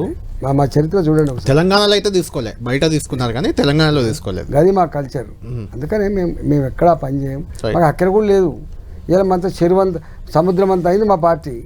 ఇలా 2 సీట్లున్న మా పార్టీ ఇవాళ మోడీ గారు వచ్చిన తర్వాత ఎంత విస్తరించడం మాకు కొంచెం తగ్గుతుంది అని సర్వేలు మీ దృష్టికి వచ్చి ఉంటాయి. సర్వేలు కొంచెం బీజేపీకి గ్రాఫ్ తగ్గింది, కాంగ్రెస్ పెరుగుతుందని ఒక సర్వేలు వస్తున్నాయి. దాన్ని ఎలా చూస్తారు మీరు? ఎక్కడ తగ్గలే, బట్టిగా ఏదో ఆర్టిఫిషియల్గా ఇట్లాంటి పని. ఇప్పుడు మనం చూడలేదా తెలంగాణలో? ఇప్పుడు చూస్తలేము మనం. గాలి తగ్గింది, ఏం గాలి తగ్గింది చెప్పండి? ఇలా నిజంగా 4 నెలల కాలంలోనే కాంగ్రెస్ పార్టీ మీద బాగా విరక్తుంది. ఇప్పుడు నేను వట్టివాడి చిల్లర ఆరోపణ చేయను, కానీ చాలా బ్యాడ్ ఉంది. Financial position is very bad. అసలు సామాన్యులకు అయితే బిల్లు రావట్లేదు. బిల్లు రావాలంటే కూడా కమిషన్ ఇచ్చే పరిస్థితి వస్తే ఇంకేమిటో చెప్పండి. ఇలా రియల్ ఎస్టేట్ వ్యాపారం దగ్గర గతంలో కేసీఆర్ ఎవరికైతే పర్మిషన్ ఇచ్చిండ్రో ఉత్త పుక్కడకు జాగలు ఇచ్చిన చెప్తున్నాడు, వాళ్ళందరినీ బ్లాక్మెయిల్ చేసి డబ్బులు వచ్చేస్తున్నాడు. ఇవాళ మా మహేష్ రెడ్డి గారు ఏదో అంటుండే, 4 నెలల కాలంలోనే రేవంత్ రెడ్డి గారు 4,000 కోట్ల రూపాయలు వసూలు చేసిందని చెప్పి ఆయన ఏదో అన్నాడు. ఆ ట్యాక్స్, బి ట్యాక్స్ రకరకాలుగా చెప్తున్నారు ఆయన. అవును. ఇక సరే నేను అడిగిన కానీ ఎవిడెన్స్ ఉన్నాయంటే 100% ఎవిడెన్స్ ఉన్నాయి, బయట పెడతా అంటుంటాను. చెప్తున్నాను, నేను ఆరోపణ చేస్తలేడు, కానీ ఇంత తక్కువ టైంలో ఇట్లాంటి ఆరోపణలు రావద్దు. బీఆర్ఎస్ బీజేపీకి మధ్య పొత్తుల చర్చలు జరిగాయి. ఈసారి ఎన్నికల్లో కలిసి పోటీ చేద్దామనేమైనా లోక్సభ ఎన్నికల్లో? లేదండి. లేదా? ఎందుకు? కడియం శ్రీహరి గారు, దానం నాగేందర్ గారు అన్న మాటలు మీరు విన్నారా? వాళ్ళు పార్టీ మారాక ఆ కారణంగానే తాము బయటకు వచ్చామని చెప్పారు. ఇక వాళ్ళు ఏం కారణంగా వచ్చిందో కానీ బీజేపీ బీఆర్ఎస్ కలిసిపోతున్నాయని మాట్లాడుతున్నారు బయట. మేము ఉన్నాం కదా ఆ పార్టీలో. ఈ మధ్యన కేటీఆర్ కూడా జై శ్రీరామ్ అన్నాడు, కవిత కూడా హిందుత్వాన్ని ఎత్తుకున్నది, రామాలయాన్ని సమర్థించింది, అట్లనే ట్రిపుల్ తలాక్, వాళ్ళు హిజాబ్ అనేటువంటి విషయాలను కూడా తెర మీద కలవాలని ప్రయత్నంలో భాగంగానే చేసిన మాట. రెహమాన్ గారు, మేము ఒకనాడు తెలంగాణకు వ్యతిరేకమైనటువంటి చంద్రబాబు నాయుడు గారి చేత కూడా జైత్యం అనిపించినాం, యాదుకుందా? పొలిటికల్ లీడర్స్ కానీ పొలిటికల్ పార్టీలు కానీ ప్రజల సంస్కృతిని, సాంప్రదాయాన్ని, విశ్వాసాన్ని పక్కకు పెట్టలేరు. నేను చాలాసార్లు చేసిన బీయింగ్ ఏ కమ్యూనిస్ట్, నేను 2001 వరకు నేను ఎప్పుడు దేవుని దగ్గర పోలేదు, నేను ఎప్పుడు మొక్కలేదు, నేను ఎప్పుడు చేయలేదు. కానీ 2003లో రాజకీయాలకు ఎంటర్ అయిన తర్వాత, నేను రాజకీయాలకు ఎంటర్ ఎమ్మెల్యేగా పోటీ చేసేటప్పుడు భాజపాతో మంచి బ్రహ్మాండంగా బొట్టు పెట్టేది. నెంబర్ 1. నెంబర్ 2, గుళ్ళకి తీసుకుపోయేది, మొక్కిపిచ్చేది. నెంబర్ 3, ఇంకా నువ్వు మొక్కుడు అలవాటు చేయించాలని 9 సుట్లు తిప్పినండి దేవాలయం. ఇలా మసీదుకి పోయినా, నేను చర్చికి పోయినా, నేను గురుద్వారాకి పోయినా, నేను దేవుని దగ్గర పోయినా. ఏమైనా అలవాటు అయింది? ఇప్పుడు మారిందని చాలామంది అంటారు. ఇప్పుడు మారలే. 2003-4లోనే ప్రజలు వాళ్ళ సంస్కృతిని, సాంప్రదాయాన్ని, బిడ్డ ఇది ఇండివిజువల్ జీవితం కాదు బిడ్డ, నువ్వు ప్రజలలో ఉన్నప్పుడు ప్రజల అన్నింటిని నువ్వు పాటించాలి. అప్పటికి పాటిస్తున్నాను నేను. ప్రజల సంస్కృతిని గౌరవించాలని మీరు ఈ మందిరాలకు పోతున్నారా, లేకపోతే మీరు హేతువాదం నుంచి బయటకు వచ్చినారా? రెండు విషయాలు గుర్తుపెట్టుకోండి. డెఫినెట్గా ఇలా ఆ సంస్కృతి గౌరవిస్తున్నట్టు అర్థమైంది, పోతున్నట్టు అర్థమైంది. దాన్ని ఇంకెందుకు కోడిగుడు మీద ఈకలు పిక్కినట్టు ఎందుకు మాట్లాడుతాం? బీజేపీ బీసీ నినాదం ఎత్తుకుంది గత ఎన్నికల్లో. బీసీ నినాదం ఫెయిల్ అయింది అనుకుంటున్నారా? నో, మా పార్టీ డిసిషన్ చాలా కరెక్టు. ఇవాళ ఏబిసిడీల వర్గీకరణ కోసం ఏది చేసిందో 30 ఏళ్ళగా వాళ్ళు చేస్తున్నారు. ఒకసారి ఆ ఫలితం అనుభవించారు, ఒకసారి అనుభవించినటువంటి ఫలితాన్ని రద్దు అయిపోయిన తర్వాత ఎవరికైనా బాధ ఉంటుంది. కాబట్టి పాలకులుగా ఆ సోయి ఉండాలని చెప్పి మొట్టమొదటిసారిగా మోడీ గారి అంశాన్ని ఎత్తుకున్నారు. అది మీకు తెలుసు. రెండవది, ఈ రాష్ట్రంలో స్వతంత్రం వచ్చిన తర్వాత ఎస్సీ అన్న ఒకసారి ముఖ్యమంత్రి అండి, కానీ ఎప్పుడు ఒక ఓబీసీ 50% జనాభా పైబడి ఉన్న ఈ రాష్ట్రంలో ఒక్కనాడు కూడా ఒక ఓబీసీ ముఖ్యమంత్రి కాలేకపోయిండు. తెలివి లేకనా, ఏం లేదని, అనుభవం లేకనా, ఏం లేక చెప్పండి. ఇవాళ ఒక గరీబు కుటుంబంలో పుట్టిన బిడ్డ మోడీ దేశానికి ప్రధానమంత్రి కాగలిగిండు. దేశంలో ప్రధానమంత్రే కాకుండా ప్రపంచంలోనే స్ట్రాంగ్ పొలిటికల్ లీడర్ ఎవరంటే ఇలా మోడీ వైపు చూపించే పరిస్థితి వచ్చింది. ఇలా ఒకసారి ఎట్లా అనిపిస్తుంది, మోడీ గారికి వీసా రిజెక్ట్ చేసినటువంటి అమెరికా ఇలా మోడీ గారిని అమెరికాకి పిలిపించుకొని వాళ్ళ పార్లమెంట్లో, వాళ్ళ సెనేట్లో వాళ్ళ సెనేటర్లు లేచి సపోర్ట్ కొట్టే స్థాయికి ఎదిగింది భారత్. ఇలా అది మోడీ అంటే జనరల్గా తెలివి ఎవరి సొత్తు కాదు, పరిపాలించేది. ఇలా రేవంత్ రెడ్డి గారు చెప్తాను, రెడ్డి బిడ్డను నేనే పాలిస్తాను, ఎంత వెకిలి మాటలు అంటే చాలా బ్యాడ్ అండి అవి. అంటే హృదయాలను గాయపరుస్తాయి అవి. ఇవాళ పరిపాలన అనేది ఒక ఎస్సీని బట్టో, ఒక ఎస్టీని బట్టో, ఒక బీసీని బట్టో, ఒక రెడ్డిని బట్టో ఉండవు. ఇలా అంబేద్కర్ ఒక అద్భుతమైన రాజ్యాంగాన్ని ఇచ్చిండు. అంటే ప్రపంచంలోనే ఒక గొప్ప రాజ్యాంగాన్ని అందించిన మహనీయుడు, ఒక దళిత బిడ్డ ఇలా అంబేద్కర్. తెలివే అంటారు. అంటే మీరు బీసీ ముఖ్యమంత్రి అన్నా, మీరు అంతా బీసీ నేతలంతా ఓడిపోయారు. ఇలా ఒక ఓబీసీ బిడ్డ ఇలా దేశానికి ప్రధానమంత్రి కాగలేడు. ఒక బీసీ బిడ్డను ప్రధానమంత్రి ముఖ్యమంత్రి చేస్తా అని చెప్పి అనౌన్స్ చేస్తే తప్పేముంది? అందరూ ఓడిపోయారు కదా అంటున్నాను, నేను అదే అంటున్నాను. మీరంతా ఓడిపోయారు. అందుకనే అంటే మేము తీసుకున్న నిర్ణయం తప్పు కాదు. అక్కడ మా నిర్ణయం సకాలంలో తీసుకొని ఉండాలి, దానికి సంబంధించిన ప్రణాళికలు రచించుకొని ఉండాలి, వ్యూహాలు ఉండాలి, దానికి అనుకూలమైన వాతావరణం క్రియేట్ చేసుకోగలాలి. ఎక్కడో మాది జరిగింది, నిర్ణయం తప్పు కాదు. ఆ నిర్ణయం మేము పర్కులేట్ చేయించడంలో, తీసుకుపోవడంలో, ప్రజలు మెప్పించడంలో ఎక్కడ విఫలమైంది. అధ్యక్షుడిగా బండి సంజయ్ని మార్చడం కూడా ఆ ఓటమి కారణం అంటే మీరేమంటారు? తప్పు, అవన్నీ తప్పండి. పార్టీ ఎంత నేషనల్ లెవెల్లో ఉన్న పార్టీ ప్రతిదాన్ని అసెస్ చేస్తుంది, నిర్ణయాలు పట్టుకునే. అట్లాంటి ఆయనే చేసిందా ఒకసారి తప్ప? గంత అవగాహన కూడా చేసిందా? మరి మా భారతీయ జనతా పార్టీ వారసత్వంగా ఉండదు. 10 ఏళ్ళు తప్పకుండా 3 ఏళ్ళు ఉంటుంది. ఎక్కువ ఇంకొకసారి టర్మ్ ఇస్తారు కావచ్చు, కానీ అదర్వైజ్ ఉండదు. రైట్. తప్పు. గత ఎన్నికలకు మధ్య జరిగిన ఒక కీలక పరిణామం కవిత అరెస్ట్, దాని ప్రభావం ఎన్నికల్లో ఉండబోతుందా? అది మీకు కవిత గారు మీకు చాలా సన్నిహితురాలు, మీకు దగ్గర, మీరు ఆ పార్టీలో ఉన్నప్పుడు కూడా మీ జిల్లా అందరి దగ్గర అది 20 ఏళ్ళు కలిసి ఉన్నప్పుడు అరెస్ట్ ప్రభావం ఎలా ఉండబోతుంది ఈ ఎన్నికల్లో? వారి ఎన్నికలకు వారి అరెస్టుకు మాకు సంబంధం లేదు. అవి ఏజెన్సీలు వాళ్ళ రిపోర్ట్లను బట్టి వాళ్ళు చేస్తారు. అరెస్టును మీరు సమర్థిస్తున్నారా బీజేపీ నాయకుడిగా? నేను సమర్థించకపోవడం కాదండి. వారు చేసిన తప్పులకు ఏజెన్సీలు ఉంటాయి. అంటే తప్పు చేశారని నమ్ముతున్నారా మీరు? కవిత గారు చేసే ఉంటారని నమ్ముతున్నారా? చేయకపోతే ఎట్లా అరెస్ట్ చేస్తారు చెప్పండి? మీరు భలే అడుగుతారు. చేయకపోతే ఎందుకు అరెస్ట్ చేస్తారు చెప్పండి? ఖచ్చితంగా రాజకీయ కక్ష అంటున్నారు కదండి, అరెస్ట్ కూడా రాజకీయ కక్ష. అసలు కక్షలు ఉంటాయి. బీఆర్ఎస్ పార్టీని దెబ్బతీయడానికి చేసిన కక్ష కడితే ఉంటుందండి. కక్ష కడితే రేపు సుప్రీంకోర్టు ఉంటుంది. మన కోర్టులు చాలా గొప్పగా యాక్ట్ చేసే పలు సందర్భాల్లో చట్టాల మీద విశ్వాసం లేదా వీళ్ళకి? రైట్. ఫైనల్ క్వశ్చన్, తెలంగాణలో కానీ దేశంలో కానీ బీజేపీ పరిస్థితి ఎలా ఉండబోతుంది? ఇక్కడ ఎన్ని సీట్లు రాబోతున్నాయి? జాతీయ స్థాయిలో ఎన్ని వస్తాయి? మీకున్న అంచనాలు ఏంటి? ఇప్పుడున్న అంచనాల ప్రకారంగా 350 నుంచి 370 సీట్లు వస్తాయని ప్రిడిక్షన్ ఉంది. ఇక్కడ 12 సీట్లు రావచ్చు అని చెప్పి అనుకుంటున్నారు. బీఆర్ఎస్ పరిస్థితి ఏంటి? ఇక్కడ మీకు ప్రధాన పోటీ బీఆర్ఎస్ నుంచి ఉందా, కాంగ్రెస్ నుంచా? అక్కడక్కడ ఎక్కువ సీట్లలో కాంగ్రెస్ పార్టీకి ఉంది, కొన్ని సీట్లలో బీఆర్ఎస్ పార్టీతో ఉంది. కానీ అన్నిట్లో పోటీ పడేది బీజేపీ. 17 పోటీ పడగలిగే ఏకైక పార్టీ బీజేపీ. రైట్. రేవంత్ గారు ఫైనల్ కంక్లూడ్. ఇప్పుడు మీరు మానవతావాదిగా అట్లానే మనుషుల్ని కలిపే ఆలోచనలు చేసినారు. గత 20-30 సంవత్సరాలుగా కరీంనగర్ జిల్లాల నుంచి మిమ్మల్ని చూస్తున్నాం. ఒక మతం ఆధారంగా ఒక హిందుత్వ నినాదం మీద నడిచే బీజేపీలో ఈటల రాజేందర్ ఎక్కువ కాలం ఉండలేడు, తిరిగి బయటకు వస్తాడని చాలామంది అనుకుంటున్నారు. దాని మీద మీరేమంటారు? తప్పు. అసలు నీకు ఒక మాట్లాడుతున్నారు రేవంత్ గారు. ఇవాళ రామ మందిరం కట్టిండ్రు, లేనిది కట్టిండ్రా ఉన్నదని కట్టిండ్రా? వేరే వాళ్ళు గుంజుకొని కట్టిండ్రా ఉన్నది కట్టిండ్రా? మీకు చెప్పండి. మీకు తెలుసు పరాయి దేశస్తులు దాడి చేసినప్పుడు రాజ కుటుంబాలు, సైన్యం, స్త్రీలు బలైపోతారు. మీకు తెలుసు.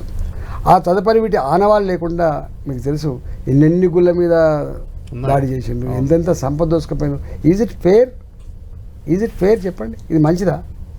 అందులో కోల్పోయింది ఒకటి రామాలయం. మీకు తెలుగు ఇవాళ కాదండి, రామాయణ ఇతిహాసం కానీ మహాభారత ఇతిహాసం కానీ రేవంత్ గారు ఇవాటి అవి కొన్ని వేల సంవత్సరాల క్రితం ప్రపంచానికే విశ్వగురులాగా విలసిల్లిన దేశం భారతదేశం కదా. మీకు దాన్ని అయితే తప్పు.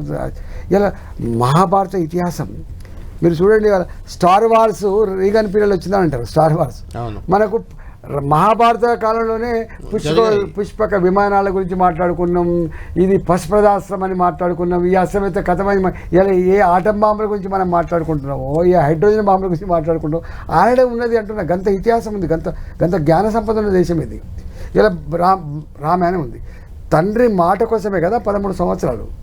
ఇవాళ రాచరికం అని కూడా నీకు తమ్ముడికి అన్నకుండే బంధం, భార్యకు భర్తకుండే బంధం, తండ్రికి కొడుకుండే బంధం, అసలు ఎంతెంత గొప్ప ఇతిహాసాలండి.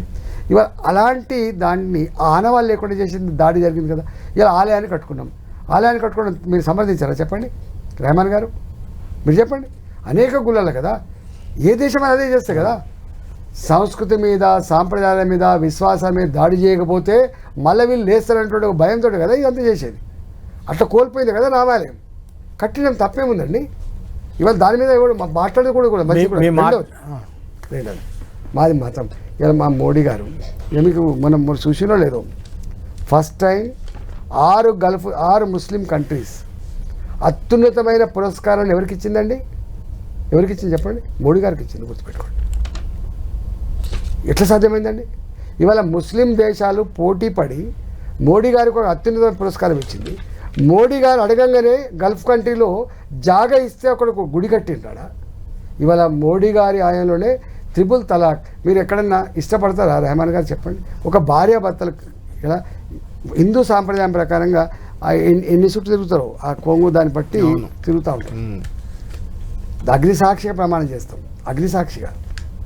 అట్లాంటి భార్యాభర్తల సంబంధం 20 సంవత్సరాల తర్వాత పిల్లలు పుట్టిన తర్వాత మంచి కలిసిన కుటుంబంలో ఎక్కడో పిచ్చి మాట చెప్పి 3 తలాక్ అనగానే భార్య పోయి ఎక్కడి బతుతుంది రేవంత్ గారు చెప్పండి? ఏ కల్చర్ చెప్పింది? ఏ మతం చెప్పింది?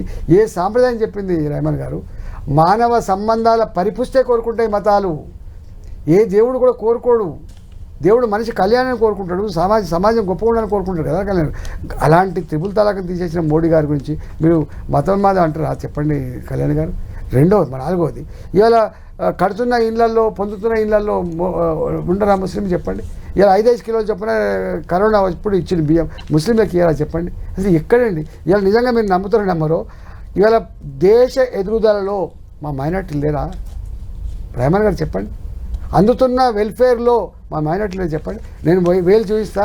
ఇవాళ వారు పెట్టిన లోన్స్ ఏవైతున్నాయో లోన్స్ ముద్రా లోన్స్ అత్యధికంగా తీసుకున్న వాళ్ళు మైనార్టీలు గుర్తుపెట్టుకోండి ప్రైమర్ గారు. ఎక్కడ ముద్రా లోన్స్ పెట్టిన తర్వాత మీరు ముస్లింలకి ఇవ్వండి గట్ల ఉంటుందా? నేను ఇంకొక మాట, నేను మొన్న ఇక్కడ ఒక బోరా కమ్యూనిటీ దగ్గరికి పోయి వచ్చినాం. బోరా ముస్లింలు, గుజరాత్ ముస్లింలు వాళ్ళు. నేను పోతే మోడీ అమారా పరివారే అంటున్నాడు. నేను పరిచయం అయిపోయినా. అంటే ఎక్కడ కూడా మోడీ గారు కమ్యూనల్ మాట్లాడు. రాజేందర్ గారు మోడీ గారి దగ్గర దాకా అక్కర్లేదు. మోడీ గారు వారు ఇచ్చిన స్లోగన్ ఏంది? సబ్కా సాత్, సబ్కా వికాస్, రాజేందర్ గారు సబ్కా విశ్వాస్, సబ్కా Prayas. This is our. Modi గారి వాళ్ళకి అక్కర్లేదు. ఇక్కడ తెలంగాణలోనే ఉన్న బండి సంజయ్ గారు క్లియర్గా చెప్తున్నారు, నాకు ముస్లిం లోట్లు అక్కర్లేదు, హిందూ లోట్లు కావాలని. ఒకటి. రెండోది, మసీదులు తవ్వుతాం, మసీదులు శివాలు వస్తాయా? ఆ నినాదం పైన మీరేం చెప్తారు? ధర్మపురి అరవింద్ గారు సెక్యులర్ అనే పదం తీసేయాలన్నారు. మీరు ఒక మాట చెప్పండి. సెక్యులర్ అనే పదం రాజ్యాంగంలో లేదు అన్నారు. హిందూయిజానికి మూలం ఆర్ఎస్ఎస్ అంటారు. ఆర్ఎస్ఎస్ చీఫ్ సర్సంఘ్ చాలక్ గారు, మోహన్ భగవత్ గారు అన్న మాట ఏంటంటే, ఒక జాతిని విస్మరించి దేశాన్ని ముందు తీసుకోపోలేమని చెప్పాడు. గుర్తుపెట్టుకోండి. ఒక జాతిని విస్మరించి దేశాన్ని ముందు తీసుకోవాలని చెప్పిండు. సర్సంఘ్ చాలక్ గారు చెప్పాడు. ఇలా మదర్సాల గురించి మాట్లాడిన అనేక విషయాలు అదే మారిన పరిస్థితులకు అనుగుణంగా మారిన వాళ్ళు మనలో కొనసాగించలేరు. బట్టగట్ట. ఎగ్జాక్ట్లీ. ఇలా మేము ఏం చెప్తున్నాము, ఏం చేస్తున్నాం. మీరు అన్నారు మోడీ గారు వస్తే, నేను ఒక మాట అంటున్నారు హైమర్ గారు. సరే ఇదంటే హిందూ ముస్లిం ఇదంతా ఒకటి. ఇరాక్లో ఎందుకు యుద్ధం జరుగుతుంది? ఇరాక్లో ఎందుకు బాంబు బ్లాస్ట్లు జరుగుతున్నాయి? ఎందుకు పాకిస్తాన్లో బాంబు బ్లాస్ట్ జరుగుతున్నాయి? చచ్చిపోయిన హిందువులు, అక్కడ చచ్చిపోయిన క్రిస్టియన్లు చెప్పండి. ఏం చెప్తుంది చెప్పండి? ఏ మతం చెప్పింది? ఉన్మాదం ఎక్కడున్నా మనం అందుకని అంటున్నాయి కదా. అందుకనే మతం వేరు, ఉన్మాదం వేరు. ఇవాళ మతాన్ని అడ్డు పెట్టుకొని ఉన్మాదం చేస్తున్నారు కాబట్టి ప్రశ్న ఉత్పన్నమైంది. గుర్తుపెట్టుకోండి ప్రేమర్ గారు, ఇది వాంఛనీయం కాదు. ఇవాళ మీకు తెలియదా, ఇప్పుడు సాయిబాబా గుడి దగ్గర పేలిన బాంబులలో చనిపోయిన వాళ్ళు ఎవరండి? గోకుల్ చాట్ దగ్గర చనిపోయిన వాళ్ళు ఎవరండి? ఎవరు పేల్చిన వాళ్ళు ఎవరు చెప్పండి మీరు? ఏ మతం? అందుకని మతానికి ఉన్మాదానికి ఇవాళ మనం అది పెట్టద్దు. రాజేందర్ గారు, మోడీ గారు ఇవాళ ప్రపంచంలో నాకు ఎక్కడ ఉన్నా కూడా ఈ అమాయకులు చంపే కల్చర్ మంచిగా అని చెప్పి హెచ్చరిక చేస్తుంది తప్ప. మల్కాజ్గిరిలో ఓడినా గెలిచినా రాజేందర్ గారి ప్రయాణం బీజేపీతోనేనా? 100%. చివరి వరకు పార్టీలు మాటలు కాదు. పార్టీలు ఎట్లా మాట్లాడు? నేను నన్ను కేసీఆర్ వెళ్ళకూడదు పోయిన చూడు. 2015లో కొట్లాడి పెట్టుకున్నా కేసీఆర్ గారితో. ఎప్పుడు మున్సిపల్ కార్మికుల సమ్మె అప్పుడు కొట్లాడి పెట్టుకున్నా, ఆర్టీసీ కార్మికుల సమ్మె అప్పుడు కొట్లాడి పెట్టుకున్నా, అనేక సందర్భాలు కొట్లాడి పెట్టుకున్నా. అయినా కొట్లాడి పెట్టుకుంటూ కూడా ప్రగతి భవన్కి పోతే వాపసు పంపించిండ్రు. యాదకుండాలి మీకు. వాపసు పంపించినప్పుడు కూడా కళ్ళలో నీళ్ళు తిరిగినప్పుడు కూడా ఉన్నా నేను. వారు వెళ్ళకొట్టి దాకున్నా నేను. గుర్తుపెట్టుకోండి. ఇక్కడ కూడా నాకు ఎంత ఓపుకుంటుందో, ఎంత స్థానం ఉంటుందో మీరు అర్థం కావాలి. వెళ్ళగొట్టి దాకా ఉన్నాను నేను. పార్టీలు మారడం బట్టలు మార్చినంత, డ్రెస్సులు మార్చినంత తేలిక అని చెప్పిన నేను. గట్లాడి నన్ను పట్టుకొని మీరు పార్టీ మారుతారు, అవగాహన లేని వాళ్ళు మాట్లాడతారు. థ్యాంక్ యూ రాజేందర్ గారు. మొత్తానికి ఇది రాజేందర్ గారితో ఓపెన్ డిబేట్. చాలా క్లియర్గా చెప్పారు, రాబోయేది బీజేపీ ప్రభుత్వమే అని. తాను చివరి వరకు బీజేపీలోనే ఉంటానని కూడా స్పష్టం చేస్తున్నారు. చూడాలి మల్కాజ్గిరి ఫలితం ఎలా ఉండబోతుంది, మల్కాజ్గిరిలో రాజేందర్ గారికి ఎలాంటి రిజల్ట్ రాబోతుంది అనేది మనం వేచి చూడాలి. ఇది ఈరోజు ఓపెన్ డిబేట్.